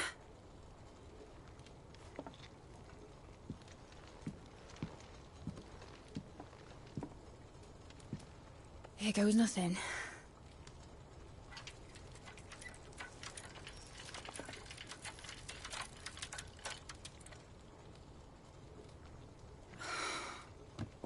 Titan's tits.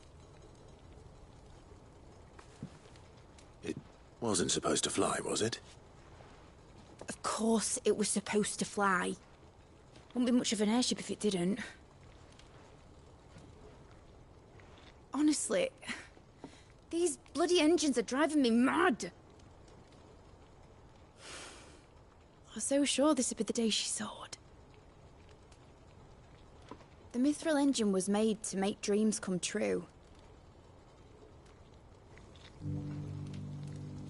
But maybe this is one dream the world's better off without. Show folk how to take flying. It won't be long till they're raining death down on each other. People will lose their homes. children, their mums, and their dads. Like I lost mine. I'm sorry. So am I, Clive. So am I. Sorry that I have to choose. Do I follow my head, or do I follow my heart?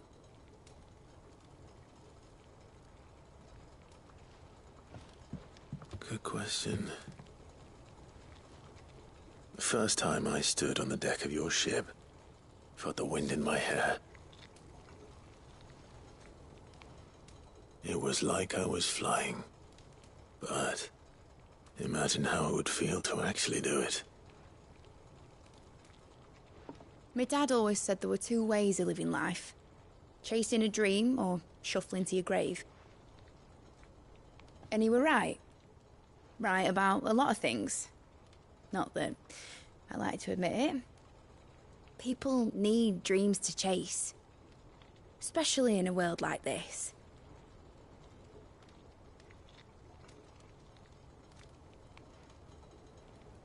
Right.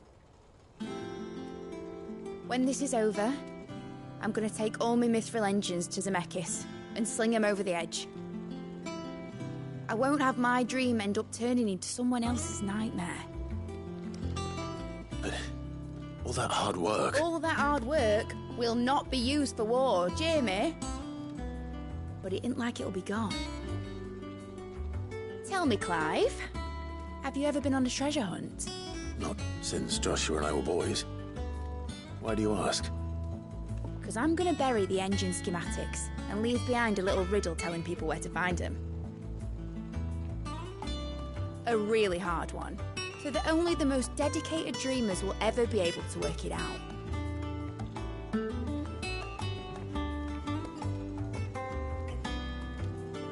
Ooh, I can picture it now. Some daft general squinting at the words with a gormless expression on his mug. Like that one, yeah. Right.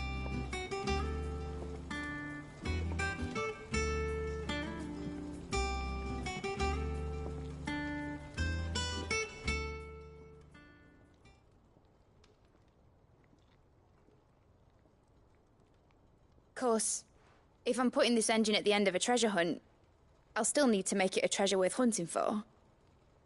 Won't be much of a prize if it couldn't even make a toy boat fly after all. My dad always said, dream big. But it ain't the size of a dream that's important, is it, Clive? Only that it's a good one. And I reckon I've got a fair few good uns left in me. I'm sure you do.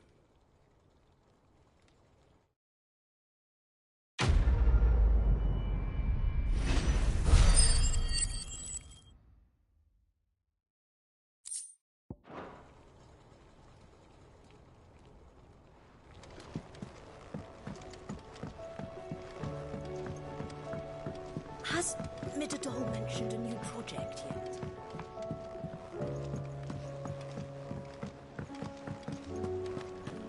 I will not let them be forgotten. Sid, may I have a moment? Of course. It is an honor to finally speak with you. My name is Herman. I've been with the Cursebreakers for some time now, and I wish to be deployed to Ash. Any assignment will do. No. The lands across the Narrow are too dangerous. I will not send good men and women to risk their lives needlessly. Why would you want to go back? I need to retrieve something. Something important. I was raised in an orphanage. The Badbach Conservatory. Or rather, I was held captive there. It was not a place of nurture. It existed solely to turn bearer children into mindless weapons.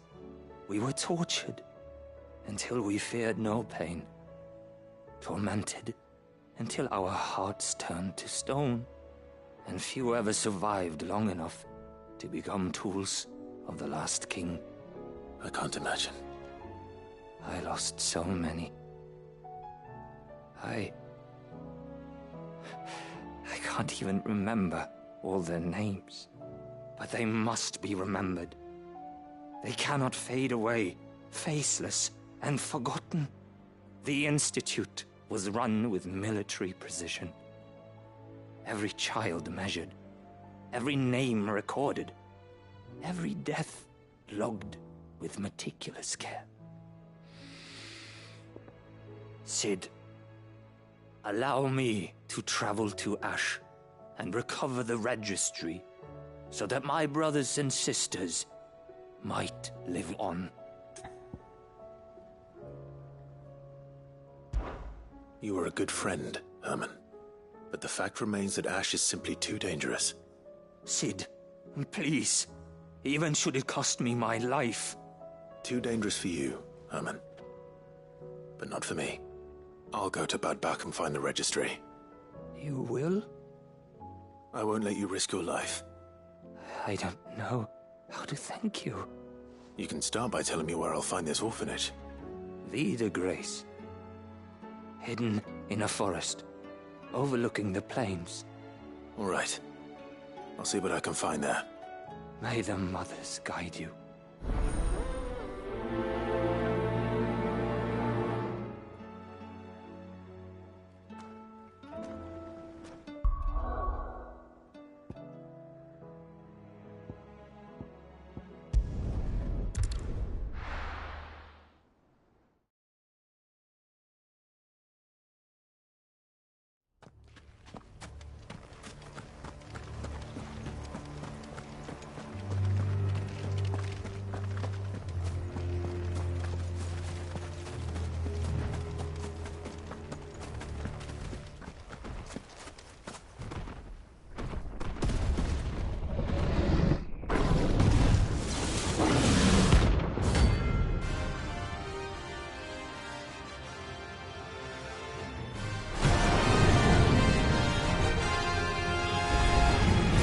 Another of the Royalist guard dogs.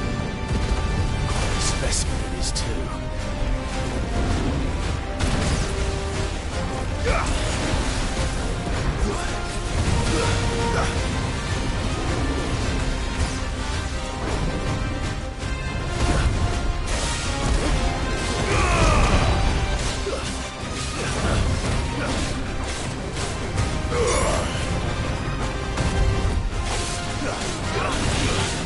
Let's try.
Well done, Tom.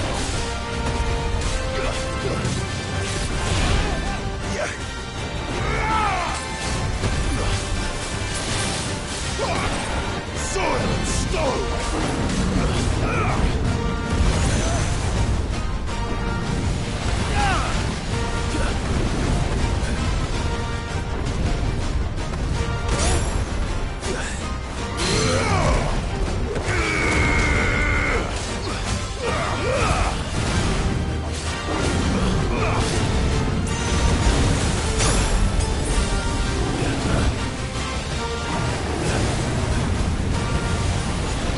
Thanks, boy.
No match for you, eh, Torgal?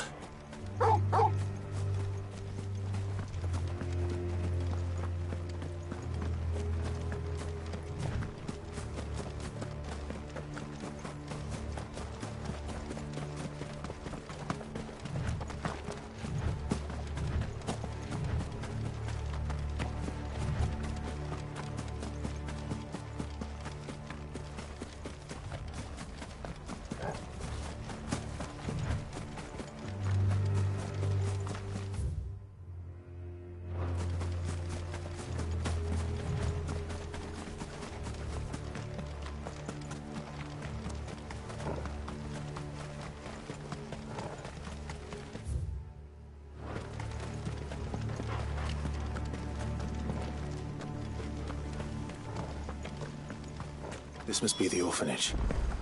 Hopefully the registry is still here.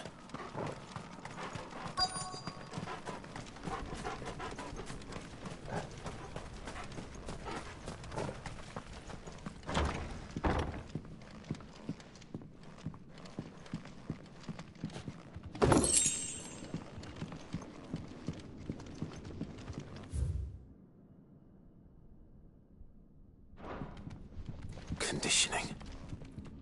This is nothing short of torture.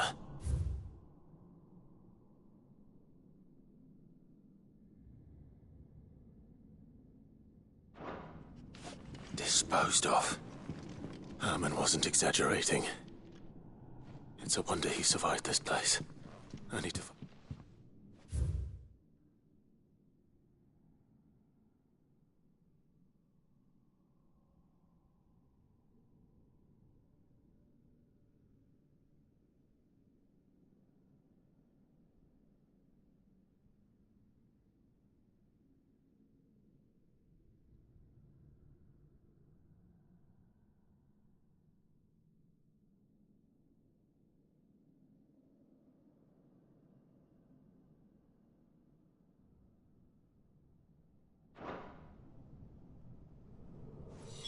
This reads like a suicide note. Did the director go through with his plan? There's only one way to find out.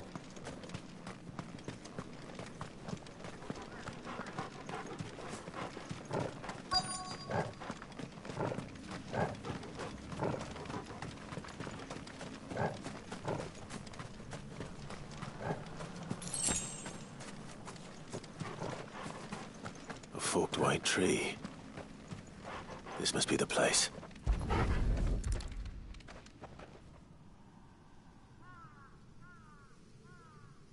Could he really be buried here? There's something hidden among the roots. Let's see.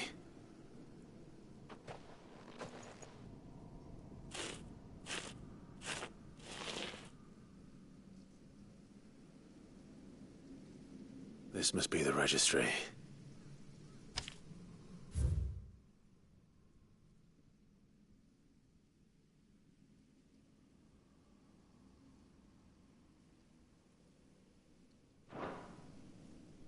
So many names. This place was a slaughterhouse. But where is the architect of all this misery?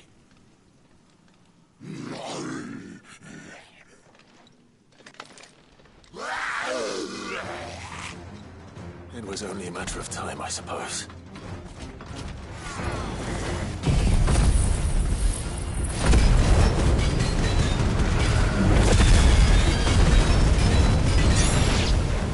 This place is cursed. Let darkness fall!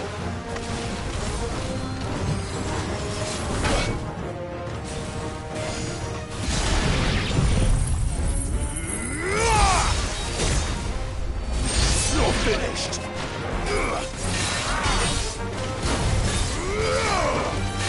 Nice try.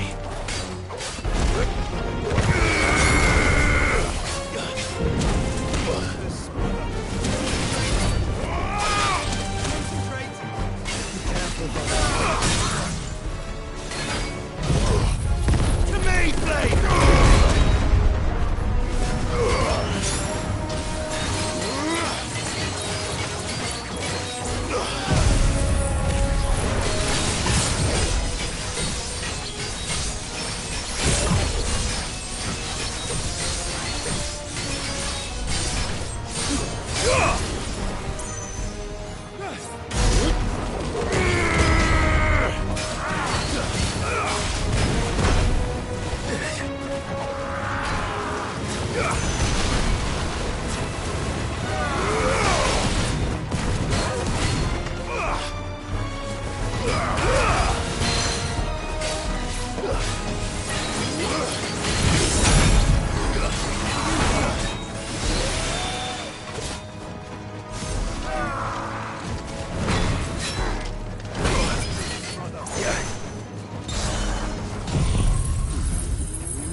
I'm done here.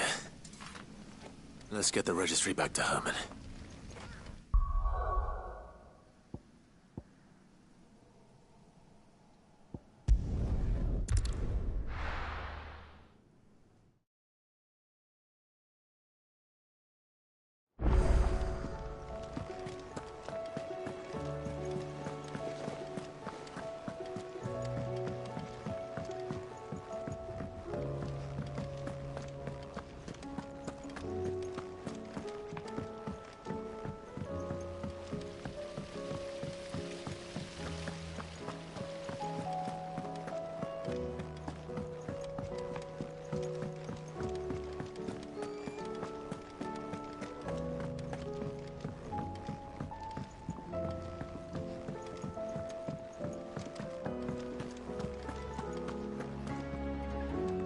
I hear that you traveled to Ash, Sid.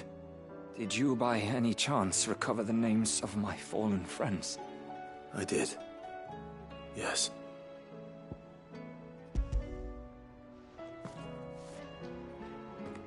If I may?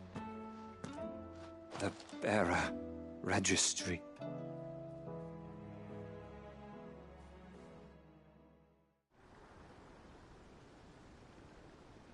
The director was a brutal man. He got no worse than he deserved. The registry was all I found beneath the tree. There was no sign of a body. Nor any record of what happened to the children after the orphanage closed. I pray that at least some of them survived. All their names are here. The ones we lost.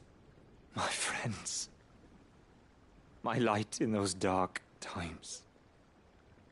I can still remember their faces, like it was yesterday. Children who were taken from their bunks in the morning, never to return. No explanation ever offered. They'd be happy to know that you survived, Herman. But why did I make it out alive, when so many others died in that awful place? It's not your fault. And blaming yourself won't bring them back.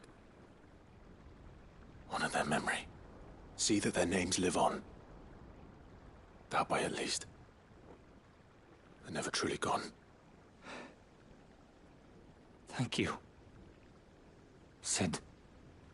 I'm going to write a book. An account of the horrors of Badbach, and the spirit of those its custodians sought to crush. All of Valisthea will know of our suffering. And in the name of those I lost, I will not let it happen again. Neither will I. These records would have been buried for all eternity, were it not for you. Thank you.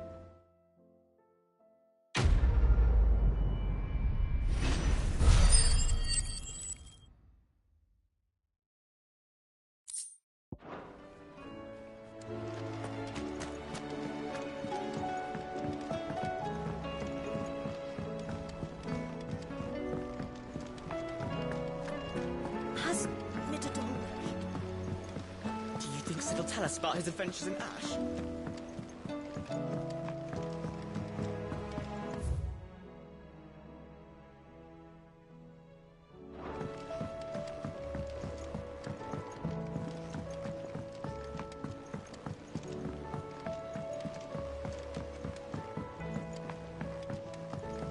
Say what you will, Lady Karen has seen herself.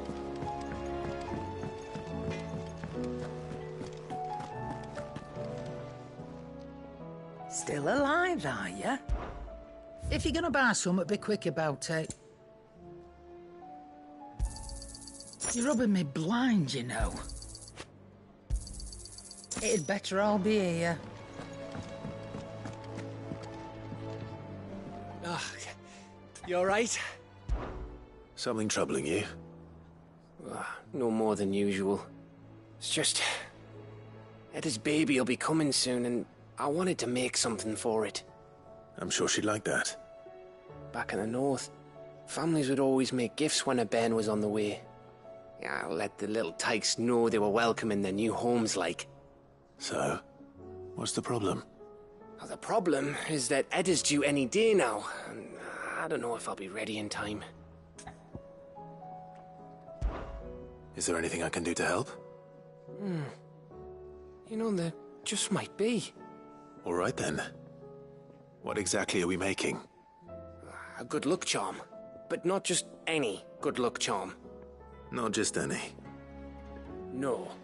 One made from the feather of a silver chocobo. There's nowt lucky in all the realm, or so we used to say back home anyway. Thing is, they're hard to come by. Had Otto and Karen check with their suppliers, but nothing. I'd try and track one down myself, only... Only the big day is fast approaching. And that's all you need, a feather. That or the bird whose horse it's attached to, aye. I was gonna start by asking around with travelling traders plying the northern borders. Well, there's no shortage of those passing through Martha's. I think I might make that my first port of call. I'll let you know if I find anything. You're a good friend, Clive. I won't forget this.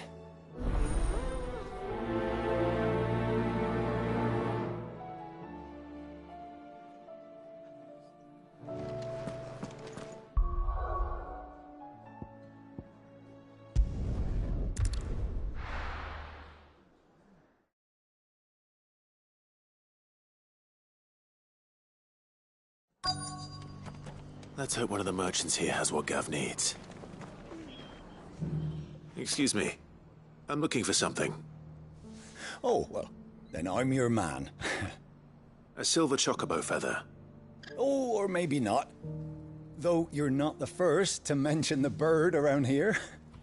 There was a man stopped by the rest not long ago claiming he was attacked by a silver chocobo. Near some gad hovel not far from Eastpool. Most took him for a braggart and a liar, but who knows? Perhaps there was some truth to his tale. We'll see. Thank you.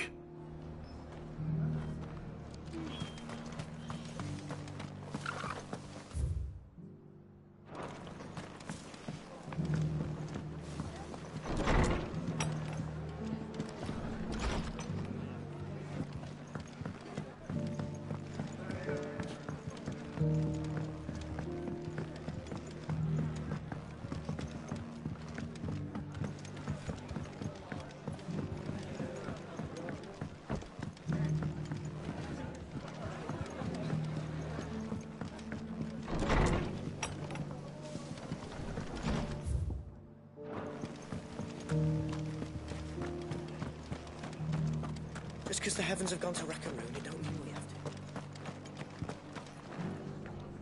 How do, traveller? You've the look of a man who could do with a new whetstone. Or perhaps a bawdy etching of the Vicerine. Maybe another time. I'm looking for a silver chocobo feather. If that's the case, rumours are all you're likely to find. No one has seen a silver chocobo for years. Word is they were all hunted for their feathers. Some northern nonsense about bringing good luck. Didn't bring them much, nor their bows. If any are still out there, I reckon they'll be doing their damnedest not to be discovered. You're probably right.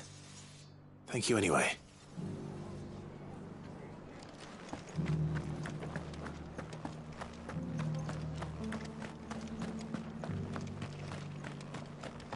It doesn't still hurt, does it?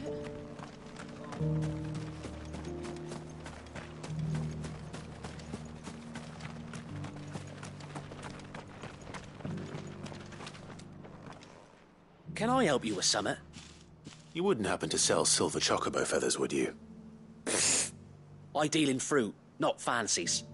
But if it's fancies you're after, I suggest you try Rhiannon's ride. Was a silver chocobo seen there? Oh, yes. If you believe the ravings of a madman. It wouldn't be the first time. A silver chocobo sighted in the hills near Rhiannon's ride. It sounds almost too good to be true. But since I'm already here...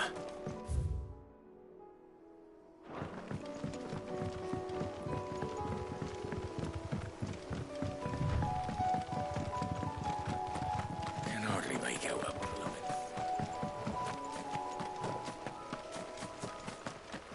quiet.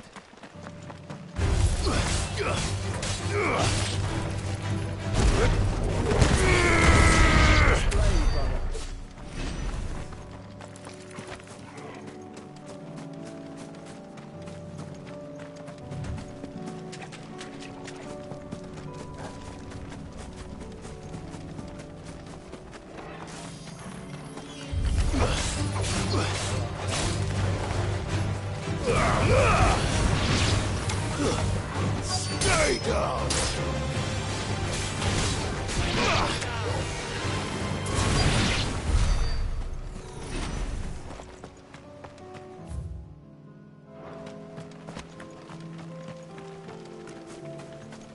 Tracks. They're not left by bandits for a change.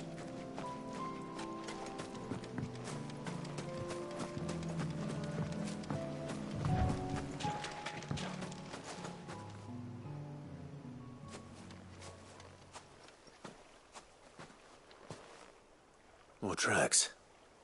And these look fresh. The chocobo was here. And recently. Perhaps it still is.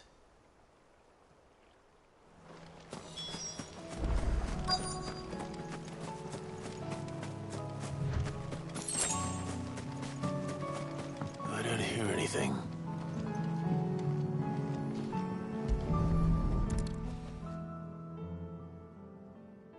Well, I'll be damned.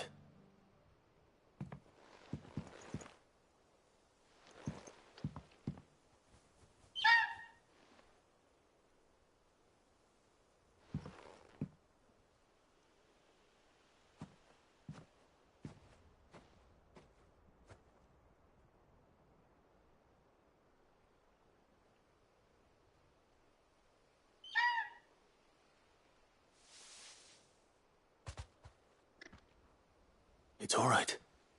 I'm not going to hurt you. Just borrowing a feather for my friend.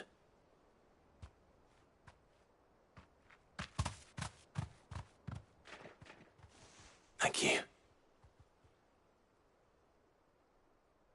Let's get this back to Gareth before they change their minds.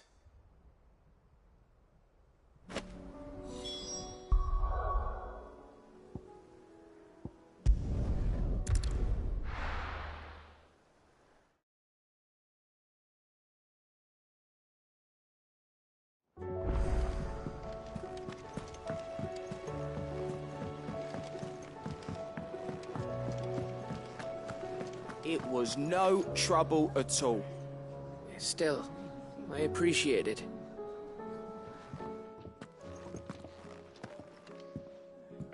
Clive, you're back. How'd you get on? Any luck? Any luck, you say?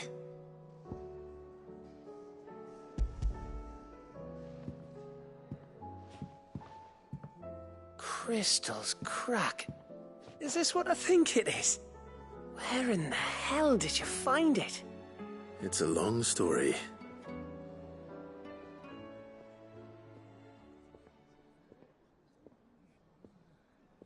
Right there on the road to Eastpool. Who'd have thought it? Everything up there's been abandoned for years. The empty cabin made for the perfect shelter. Though I fear my presence may have forced the poor creatures to look elsewhere. Don't blame yourself, Clive. The Blight's right on Eastpool's doorstep. They'd have had to move on before long, even if you hadn't have turned up. They'll find a new home. Trust me. After all, that's what us endangered animals do. Anyway, what matters is, you managed to nick us one of their quills before they could run off. And now all that's left is to fix it to the carving. I didn't know you could carve. Reckon there's a lot you don't know about me. Like the fact I'm as good with a whittling knife as I am with a sword. And that bone Ember gave me's a dream to work with. What did you say it was from again? An Avis? But it weren't your Avis, Sid. I slew one of my own at last. So all those long nights in the pit finally bore fruit. I'm proud of you, Ember. Don't speak too soon. I ain't done my trial yet. There we go.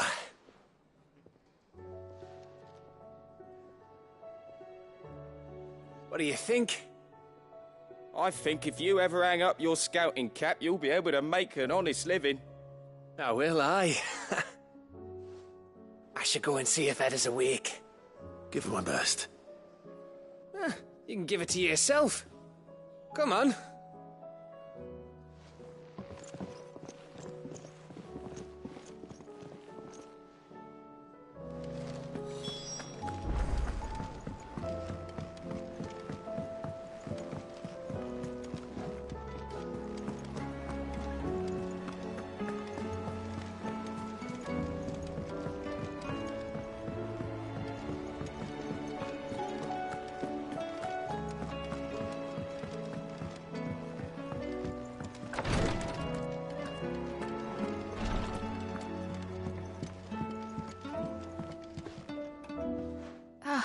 Me lords. How are you feeling? Well, thank you. Is something wrong? Wrong? No, nothing like that. What it is... Go on, please.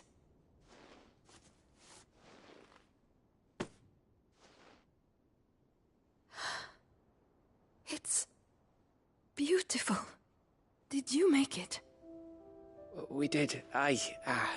It's from all of us here at the Hideaway. Your new family, like. It's a good luck charm. We may come up north when a band's on the way. I mean a baby. To let him know that they're part of the family too. Oh, I hope you like it. I don't know what to say. I thank you, me lords, for everything. If there's anything you need, just let us know. I will. Clive, fancy a swift off? I'm thirsty. I could be convinced.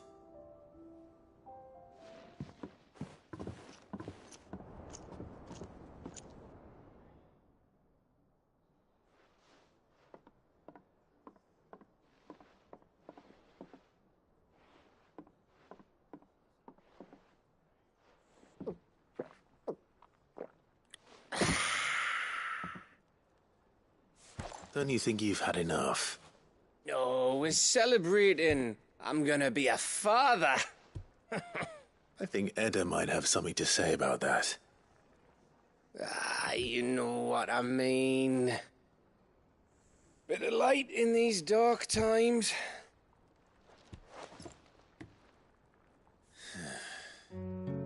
Wasn't long after me 10th name day. My mum told us she was with child again. I was over the fucking moon. I was looking forward to having a little one to lord it over. What with me being the runt of the litter. Thought I'd finally have a chance to prove to the world that I could be a big brother. Imperials came the day she went into labour. Had myself a baby sister. And then I didn't. Me whole family gone in a blink, while I hid in the cellar like the spineless little arsehole I was. Great brother I turned out to be.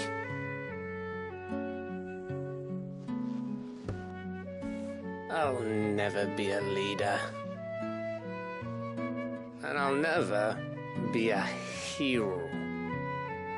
I'm just a daft little dog who comes running when his master calls. I'll never be like you, or Sid, or Jill, or even Torgal.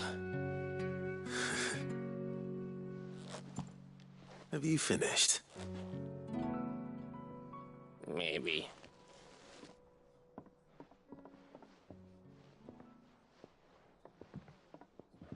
Do you know why you're our best scout? Yeah. Because you don't need anyone to hold your hand.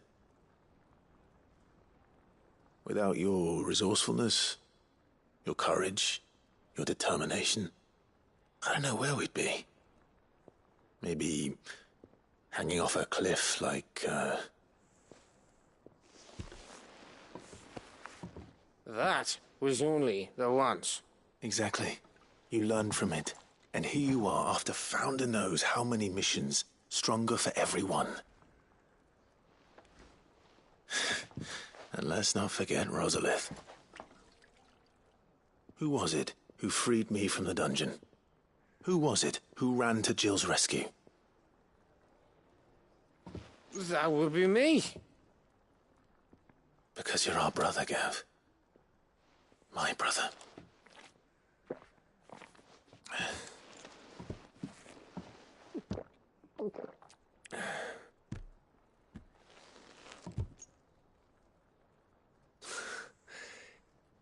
Your brother.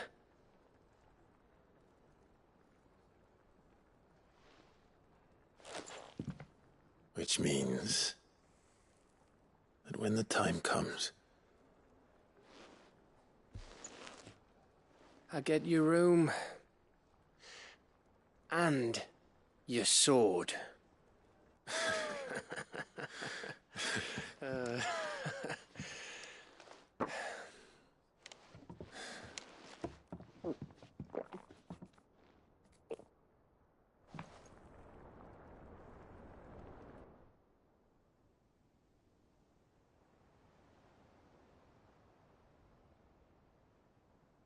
I may have had one too many.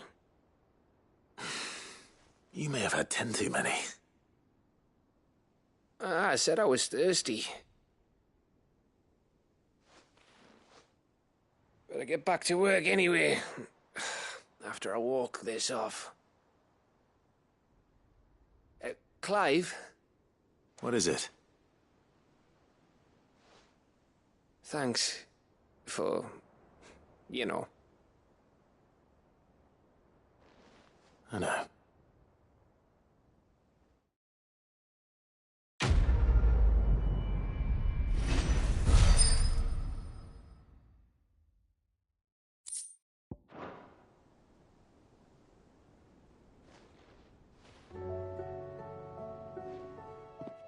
One of these days.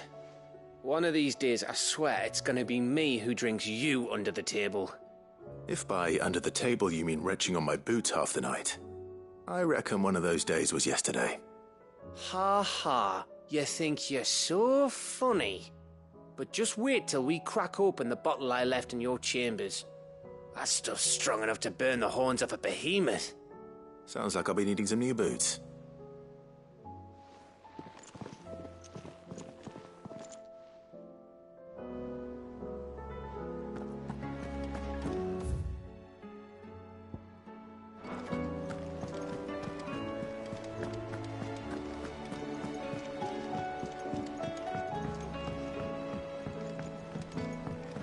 Twinside's hundreds of leagues away.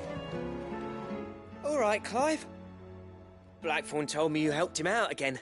It's half of that. Speaking of which, I'm actually a bit, Worried about him.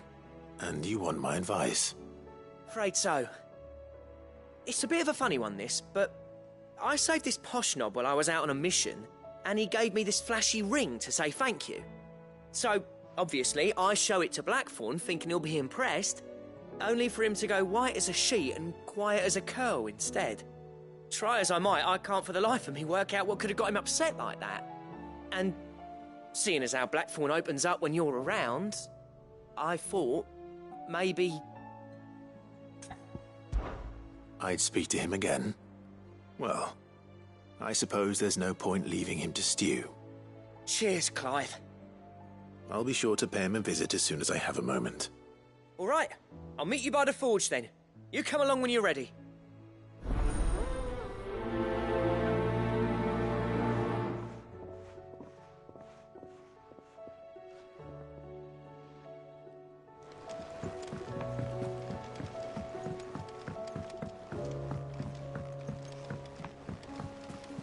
There's something about it.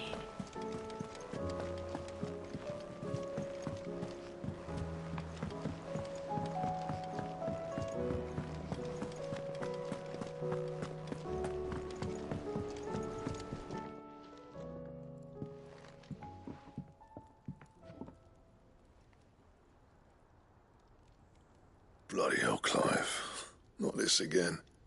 Oh, ain't you got better things to do with your time? That remains to be seen. August tells me he showed you a ring, and that the sight of it clearly upset you. Would you mind telling us why? Come on, mate. Bottling it up ain't gonna help no one. If it weren't the ring, and it was something I said, then I'm sorry. It was the ring, right? It brought back some unhappy memories, that's all. Memories better left forgotten. Memories of what? There are things we'd all rather leave behind, Blackthorn. But sometimes it helps to talk about them.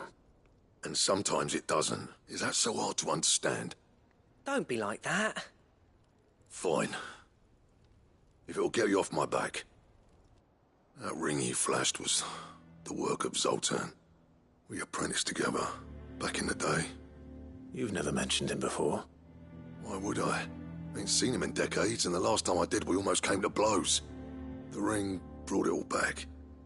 I could tell it was one of his the moment I saw it. Bastard's improved, though. More than I thought possible. That thing's a work of art. So it was a nice ring. Worth a few gil, maybe. What's it matter to you? It matters because engraving metal's a nightmare, and I've got no bloody idea how he managed it.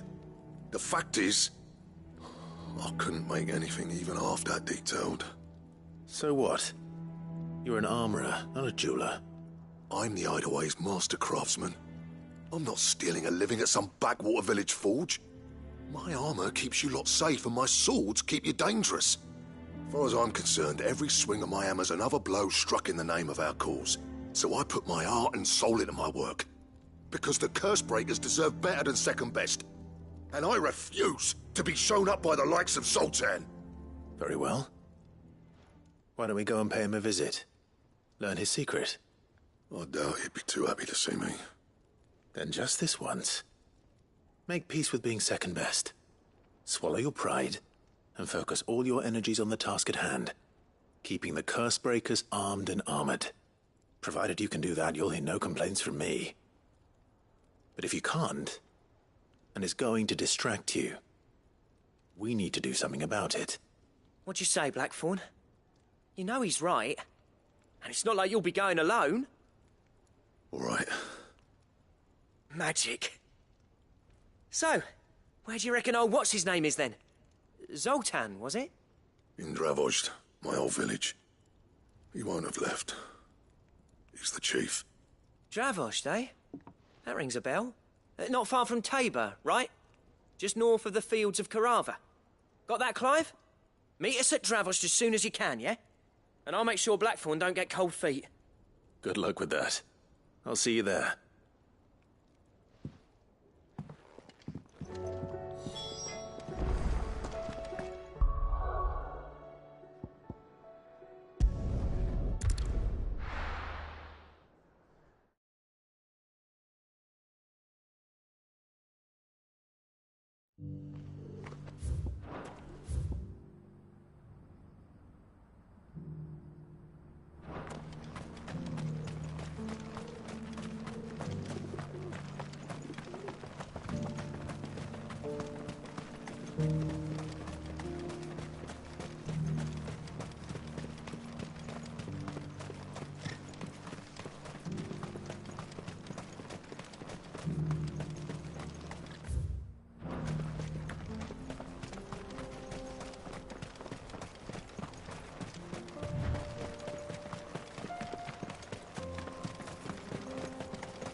kicked out already?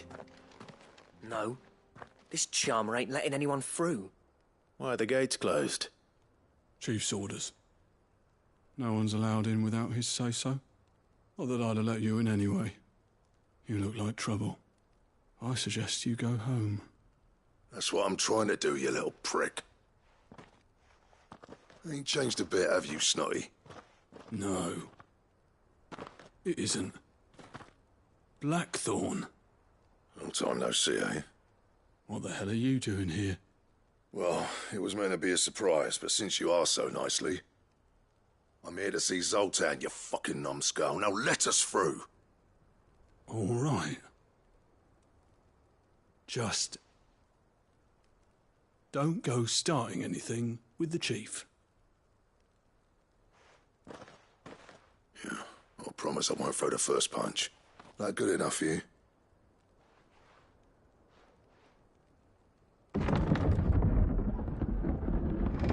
Go on then. Much obliged.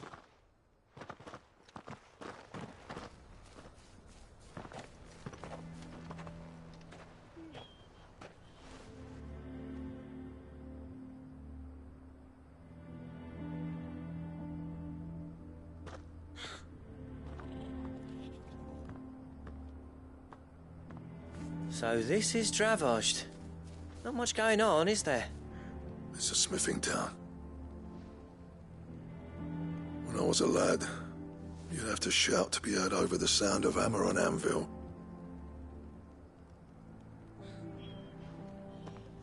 Clive, you're good with people. You speak to Zoltan.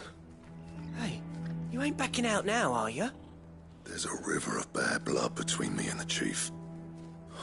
But if someone can build me a bridge, then I'll cross it. All right. I'll see what I can do. I appreciate it. He'll be near the forge on the hill. It was our master's. He'd have inherited it when I left. The forge on the hill? Good luck. You'll be needing it.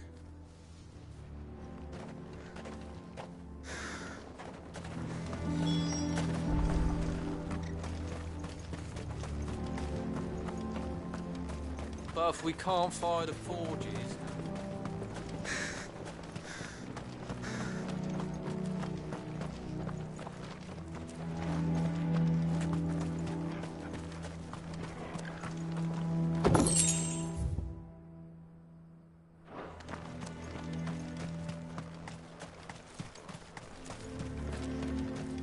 Never in all my long years have things been as bad.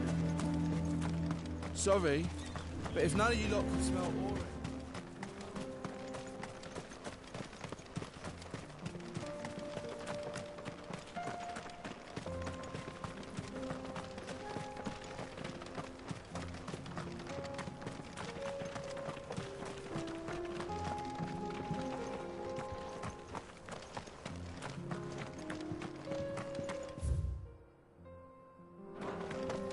The sky sucked up all the ether or something.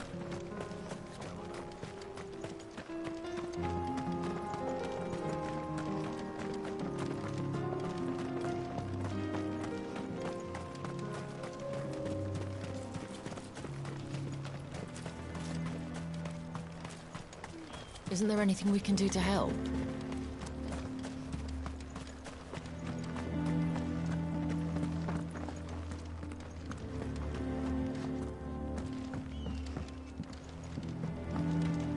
Mama, why hasn't Papa come back yet? Chief with something very important.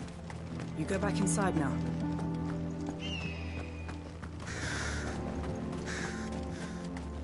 That's my obituary written.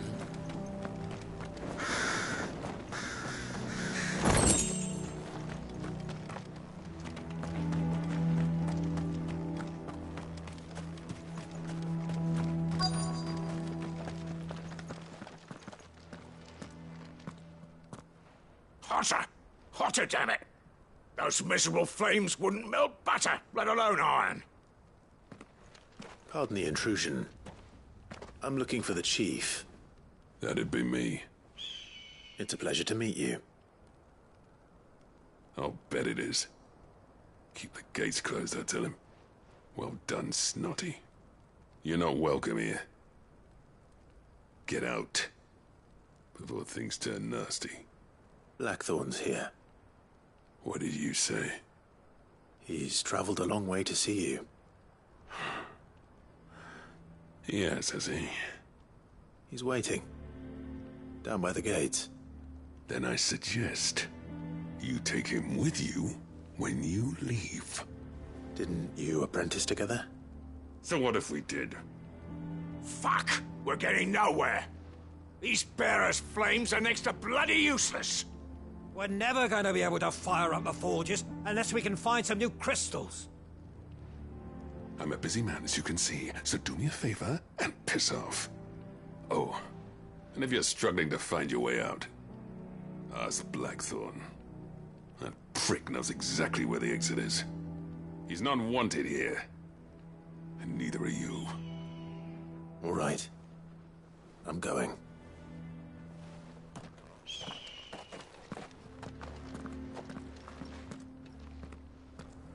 Please, Chief, you've got to do something. Mama, why hasn't Papa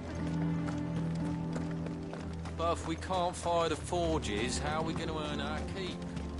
Shut your... Let me guess. Zoltan told you to piss off. As a personal favor to him, yes.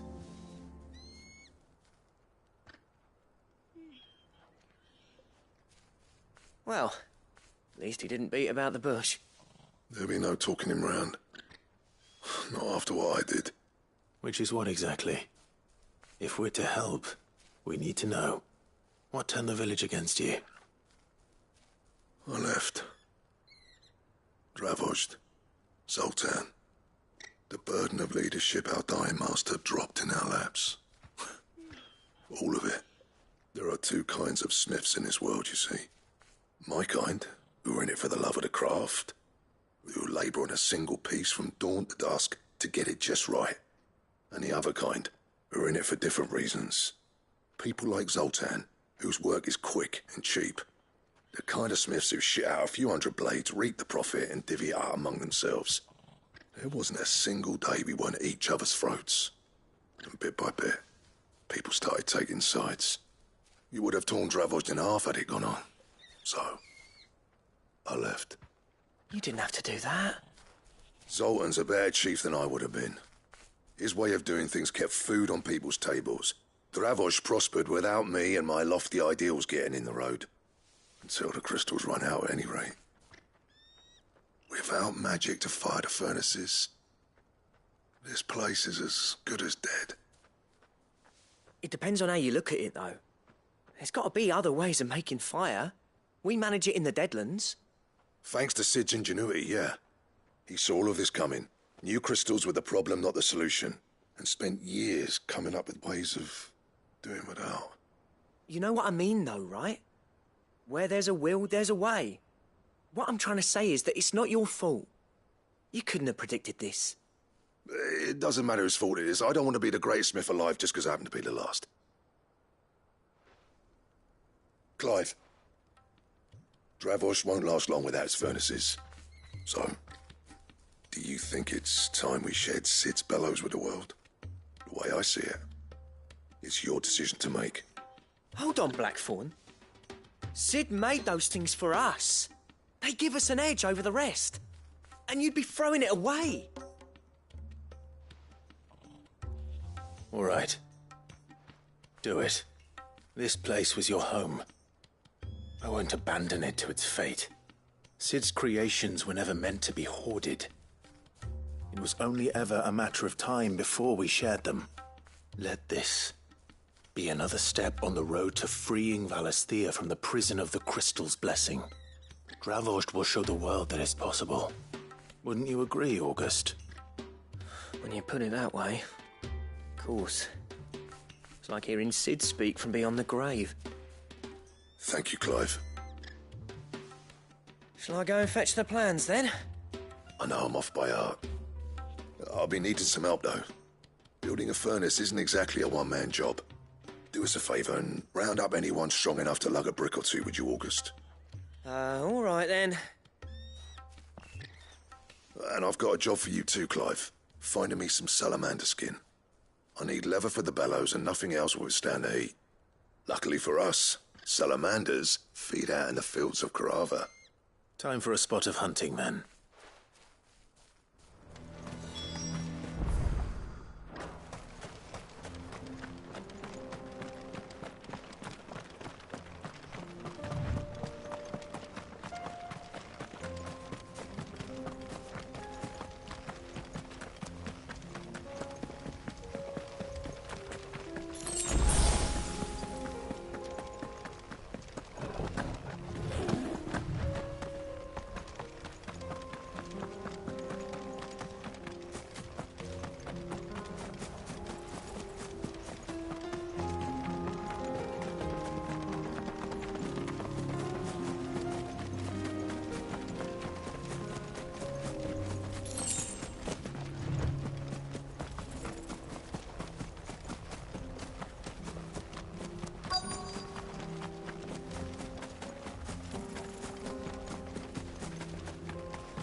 Let's make this quick, shall we?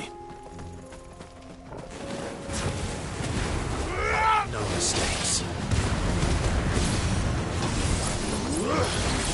Nice try.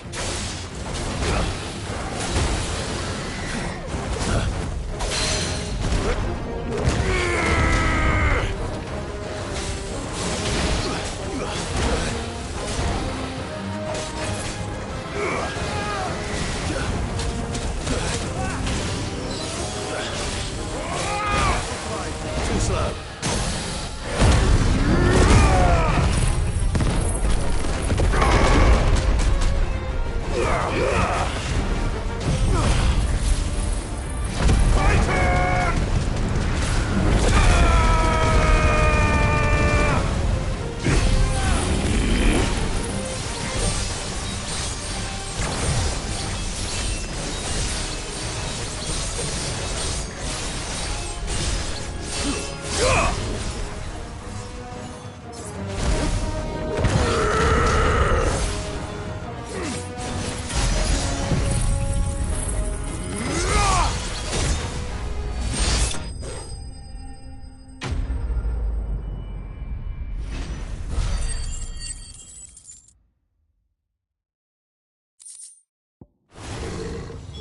I dare say that will be enough for a decent set of bellows.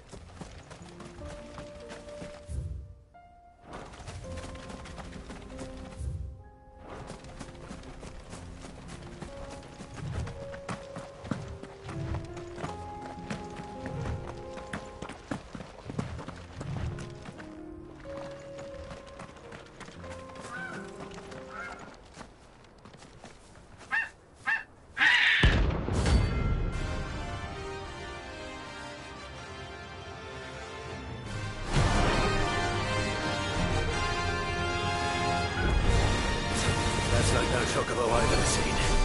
Something tells me it won't be easily broken. Thank you, brother.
was nothing I could do.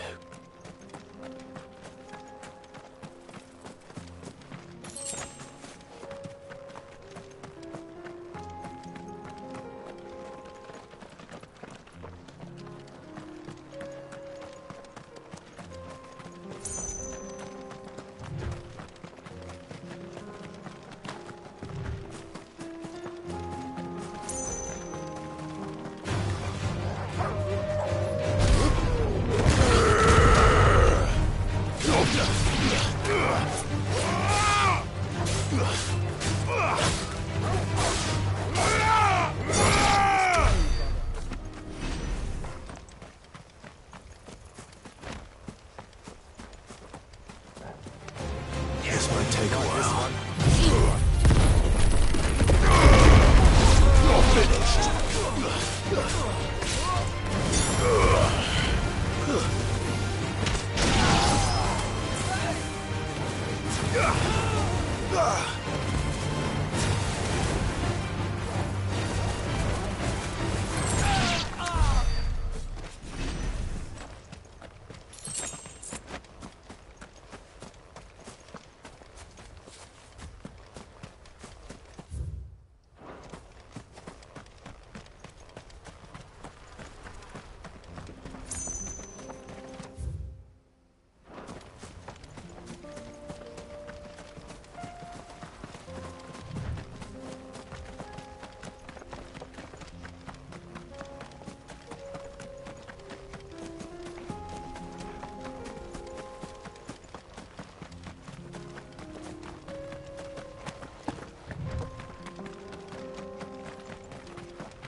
What's this all about, then? Don't know. Any trouble finding the skin? Nothing I couldn't handle.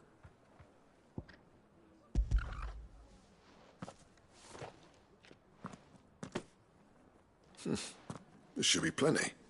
Right then, time to put these louts to work. If everyone pulls their weight, we'll be finished in no time.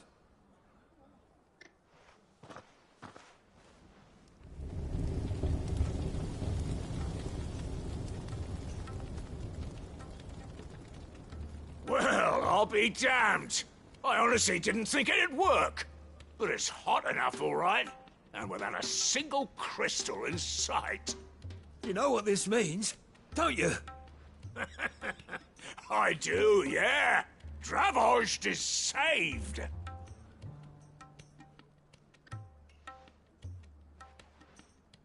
Sorry about earlier.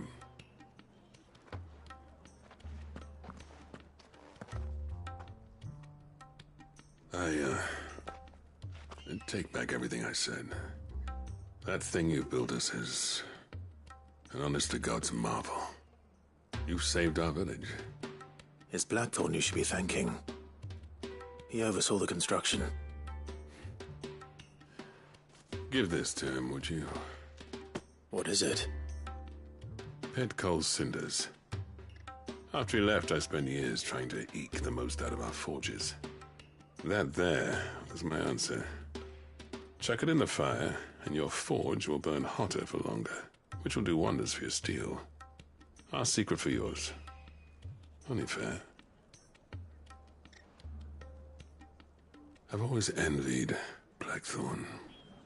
Since the day I became chief, I spent every spare moment trying to match up to the bastard. No amount of sleepless nights at the anvil will ever bridge that gap, though. He's a genius. Plain and simple. The man Dravost needed. But he took all his talent and left. Gifted and free. Is it any wonder I hate his guts?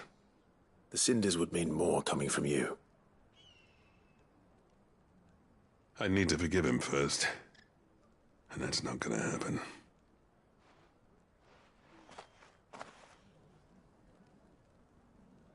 Well, you know what they say.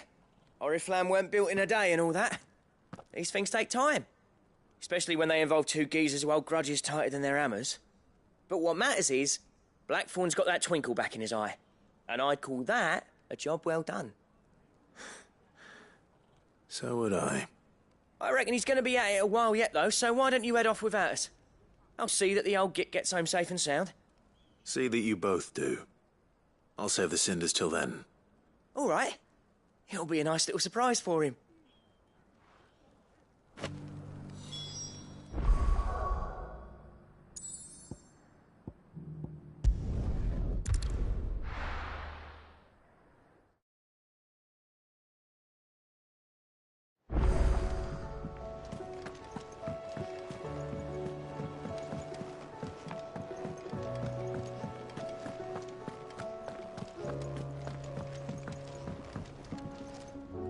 Gentlemen, I see you both made it home in one piece. Yeah, well, we didn't want to outstay our welcome. The whole village turned out for a go on the bellows after you left. Everyone except Zoltan, that is. Didn't see hide nor hair of him. Oh, but that reminds me. I have something for you.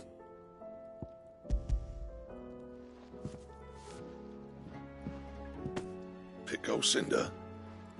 How'd you come by this?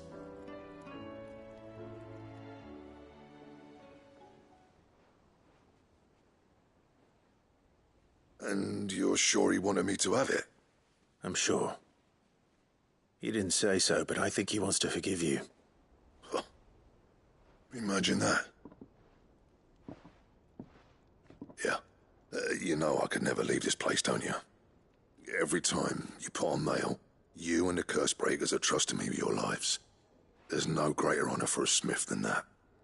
I'm not about to go crawling back to Zoltan for forgiveness, but I will make good use of his cinder. And if that helps save even a single life, then he'll have my gratitude. What was it you said he called me? Huh?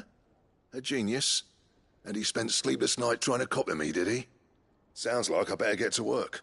I've got a reputation to uphold. It's good to see you back on form, Blackthorn. I don't know how you pair put up with me sometimes, but I'm grateful all the same.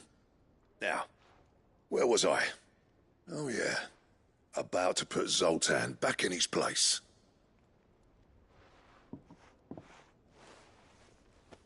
Ain't got the art to tell him how similar they are. Stubborn bastards. A little healthy competition should be good for him. You're not wrong. Still, it's a shame him and Zoltan couldn't let bygones be bygones. No use grumbling about it now, though. Blackthorn's happy. Or as near to happy as he gets. And that's good enough for me.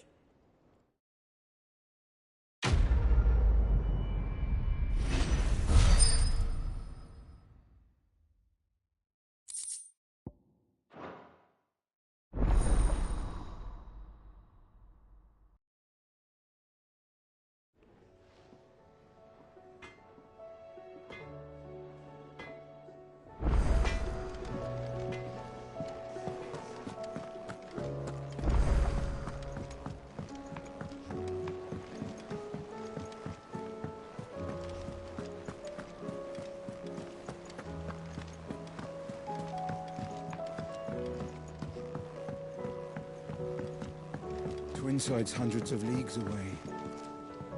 Heard the bad news then, did you? What bad news? About Dravost. Blackthorn's old haunt. With the forge and all that. Well, anyway, the mine's just down the road from there are spewing out ether like no one's business.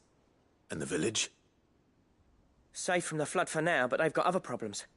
Akashic. Every creature in the area's either turned or on the way to turning, apparently. Zoltan and the others are living on borrowed time. They need help, and quick. Doris sent a few curse breakers to keep an eye on things, but there's only so much a couple of scouts can do. Except get eaten. If something ain't done soon, the old place will be overrun. I won't let that happen. Didn't think you would. Does Blackthorn know? I thought it might be better if he didn't.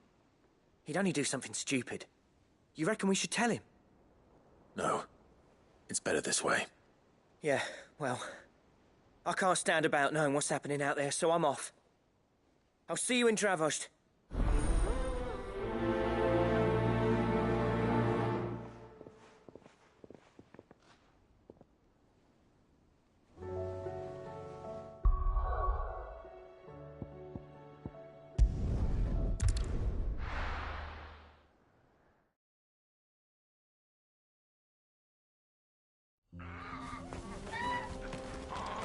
Oh, you're here.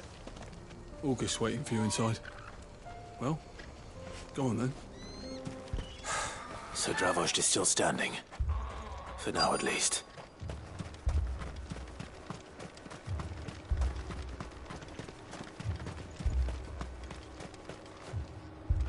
Clive! You're here! And the Akashic? Mostly off to the north still. But I spoke to Doris's scouts and it turns out things are worse than I thought. There's swarms of them out there. Told old Snotty to be ready to seal the north gate. That should buy us some time if we need it. Enough for the villagers to barricade themselves inside their homes at least. Well done. Welcome back, Sid. I'd never have guessed, you know. Not if August hadn't let slip. Who'd have thought that the savior of Dravost would turn out to be the realm's most infamous outlaw? Keen to help us out again? I am. Thought you could sneak off without me, did you? Blackthorn. Oh, what are you doing here? One of the scouts couldn't keep his voice down. Unlike my best mate who didn't think I deserved to know. Zoldan, how long's it been? Long enough for us two to turn into a pair of old codgers, I see. That your idea of an apology? Prick. Don't listen to him. You only did what you thought was best. For the village and that. I did, yeah. But that ain't the whole of it. Vulcan, our master, didn't leave the chiefdom to the two of us. He left it to me. The best blacksmith in Dravost, barring himself, of course. Bloody stupid tradition, in my opinion. If someone's got talent, you should let them practice their craft, not ask them to settle petty feuds and barter for grain. Our master wasted half his life that way. I wasn't about to let that happen to me. So you wasted half of mine instead? You're what Dravost needed. Under me and my precious ideals, this place wouldn't have lasted a year. So I left to devote myself to the work and spare you lot the consequences. I may be a selfish prick, but I only did what I felt I had to. What you had to do was your duty! Even if it meant we all starved? Enough. This is no time for bickering. You can finish beating each other up once Dravost is safe. Fine. I've said my piece anyway. Yeah. So have I. Sorry, Clive. I shouldn't have stuck my nose in. We're short enough on time as it is. Still, give us a mo, would you? I need to get my head straight before any of them Akashic try to bite it off.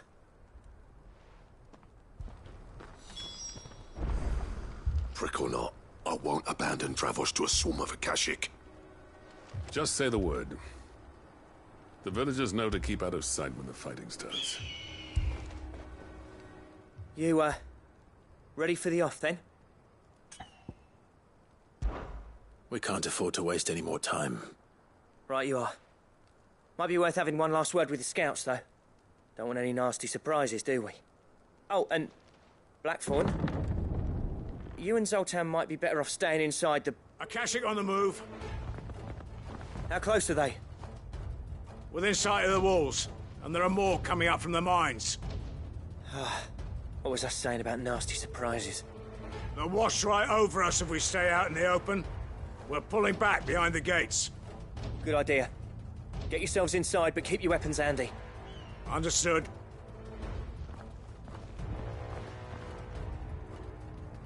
I'm prepared to fight if I have to. Well, let's hope you don't. That's our job. Once the scouts are inside, order your men to barricade the gates. No heroic last stands, you hear me? No fighting at all if you can help it. August's right. I've seen what Akashic beasts can do to armor.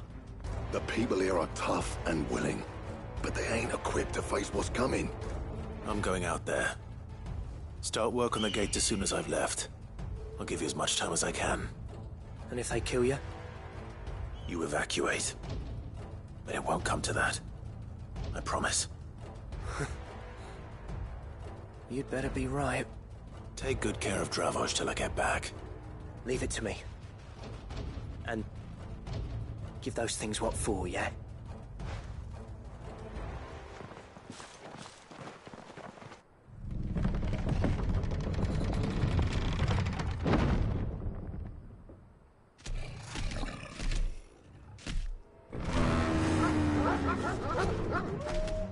All right.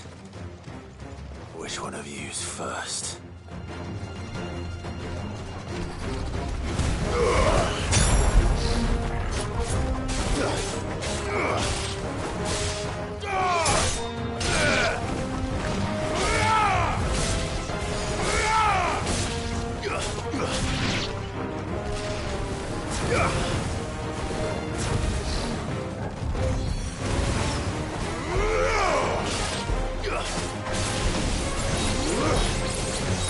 Nice try.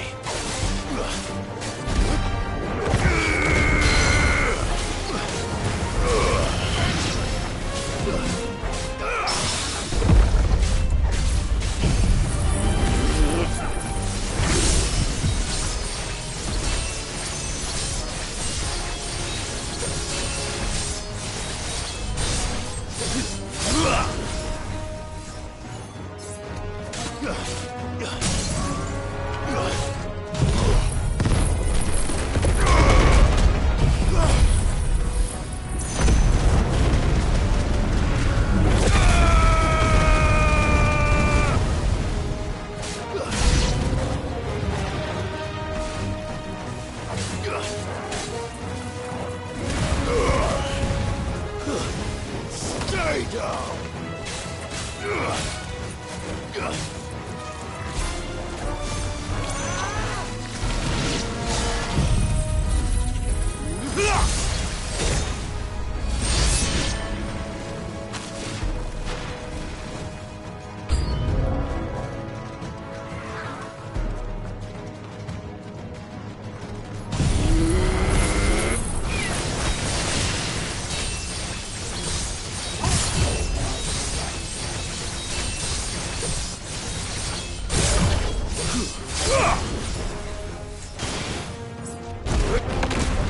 To me, Flames!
Is that it? Apparently not.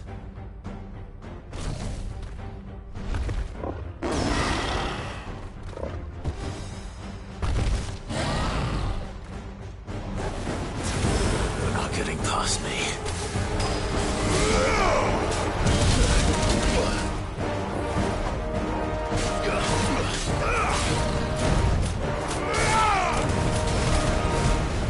Too slow.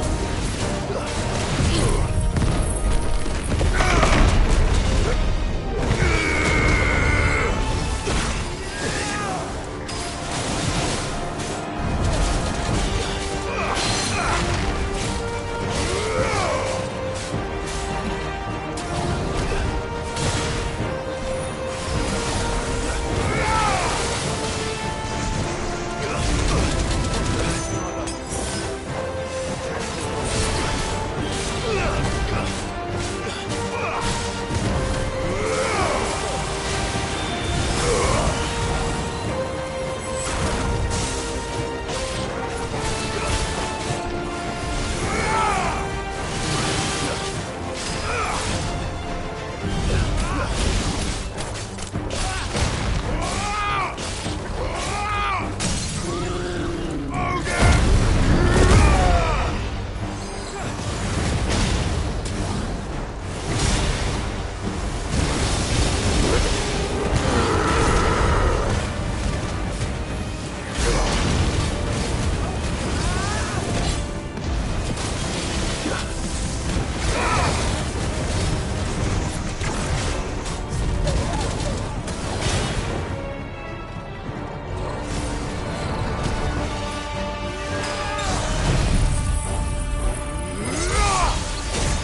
It's over.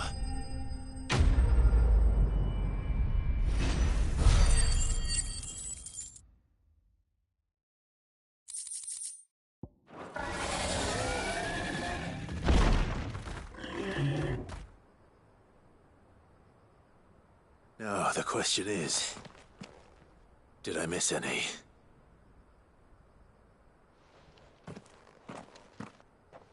Man alive! You're still in one piece! I slew as many as I could. As many as I could, he says. The old bleeding lot, more like it. Well, almost. Only almost. Yeah, one or two did try to sneak over the wall. But we got the bastards, don't you worry. Good. Though you do know, more will come in time. In time, yeah. But we can think about them later. Let's get you back inside.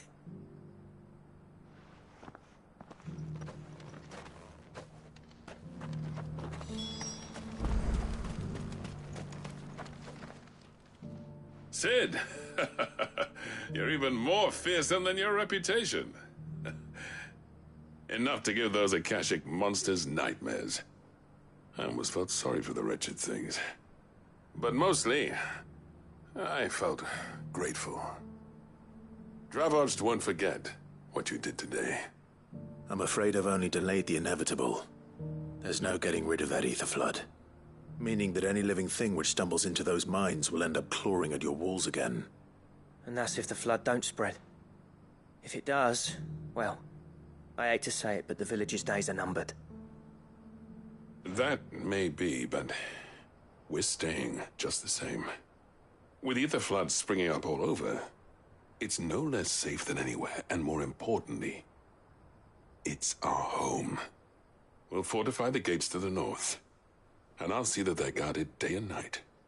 All right. Then we'll give you a hand shoring up those defenses. As for you, Blackthorn, that's twice you've turned up when Dravos needed you.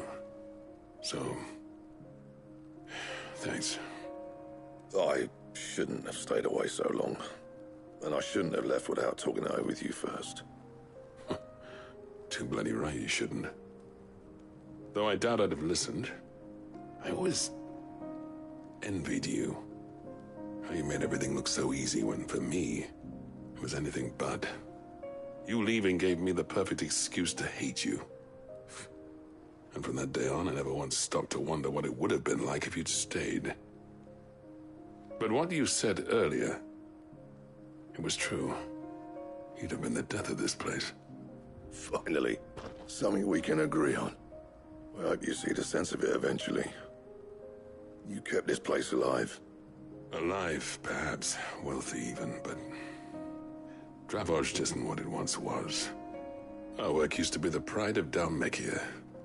Now, we churn out the same rubbish day after day because it's easy and turns a profit. It's not about the craft anymore.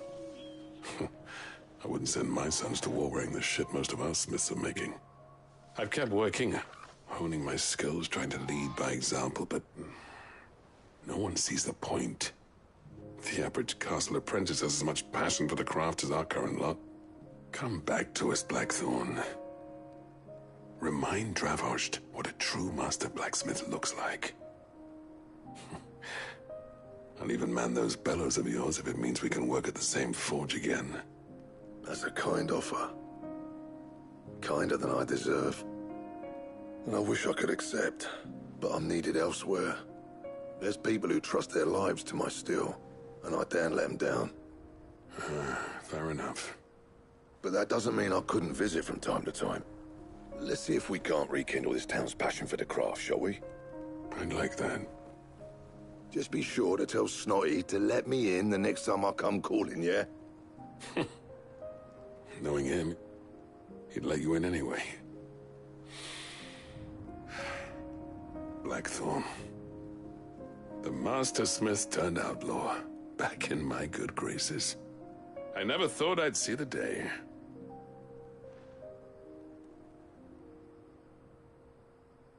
I'd say that went pretty well, wouldn't you? Even better than I'd hoped. Sid, I've got something for you.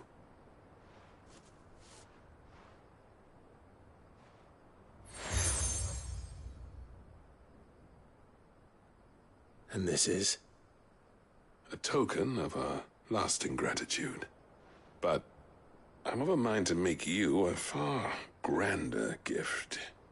Designs for a certain sword have been passed down from chief to chief for generations. Now hold on, Zoltan. There's a reason no one's made that blade in centuries. There's not been a craftsman equal to the task. I'll admit your cinders make impressive steel, and I've learned to own an edge Odin will be proud of. But the engravings on that thing are enough to make a jeweler cry. And they're not just for show, either. Have you forgotten what brought you back to Dravozd in the first place?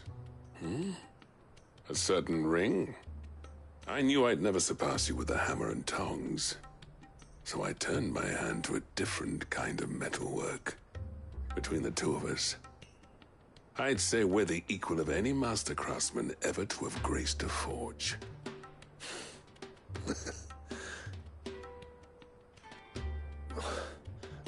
You know what? I think you might be right. Clive, you wouldn't mind if Zoltan came back to the Hideaway, would you? He's more than welcome. As long as he can keep our secret. Right. Zoltan, get your tools. We've got a legend to forge.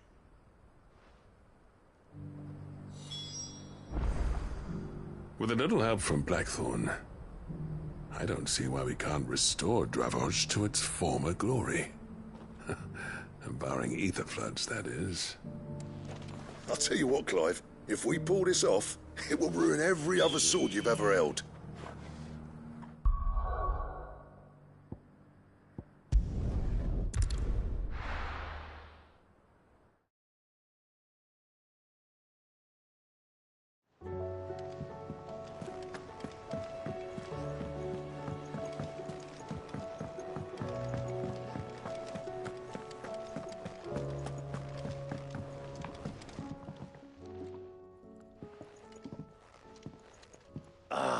The man himself.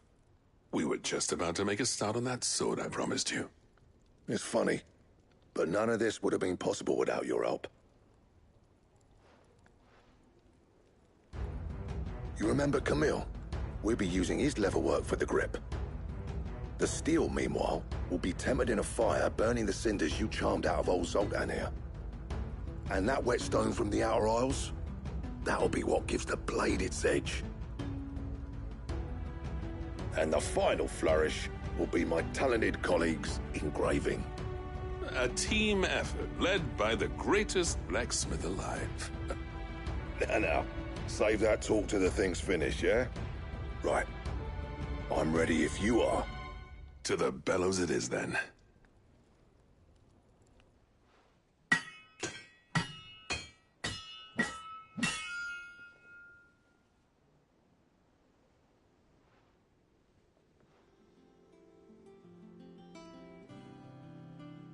Well, bugger me. We actually did it.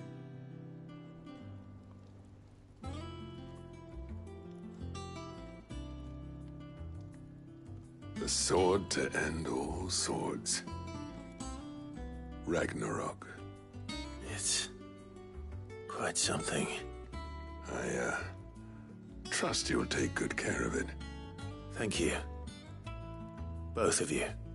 So, does this make you pair the greatest craftsmen alive, then? This? Nah. This was just following the footsteps of the greats of old. It'll take more than that to earn us our place in history. But we're up for the challenge. Here. A list of materials. Zoltan and I got talking on the long road back from Dravozd. We reckon with those items there, we could craft something even better than the Ragnarok. Something worthy of a legendary outlaw like yourself. That's a weapon I'd like to see. You leave this list with me. I was hoping you'd say that. One legend at a time, eh, lads? Before you start on the next, who fancies raising a cup to Friendship Reforged? Good idea. No more drinking to forget my past. It's about time I had something to celebrate. Then tap the kegs! Vulcan's boys are on their way!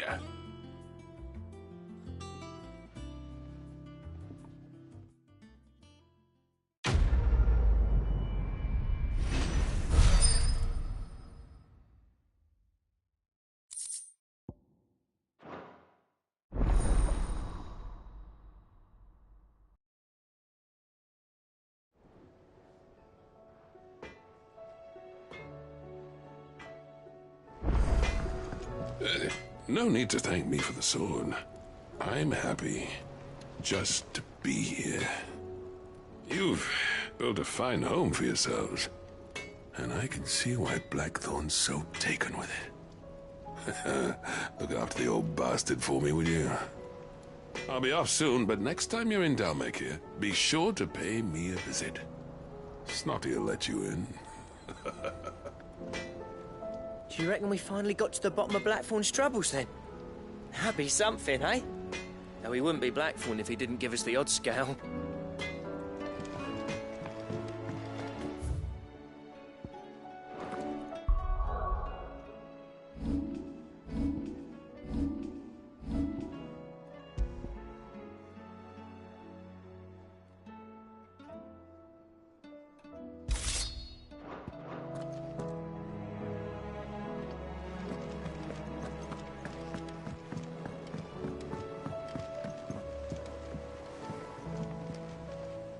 Brother, I put Father's helm in your chambers.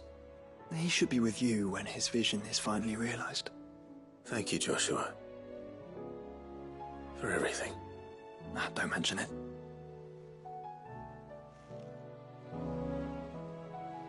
Clive. You have but to say the word.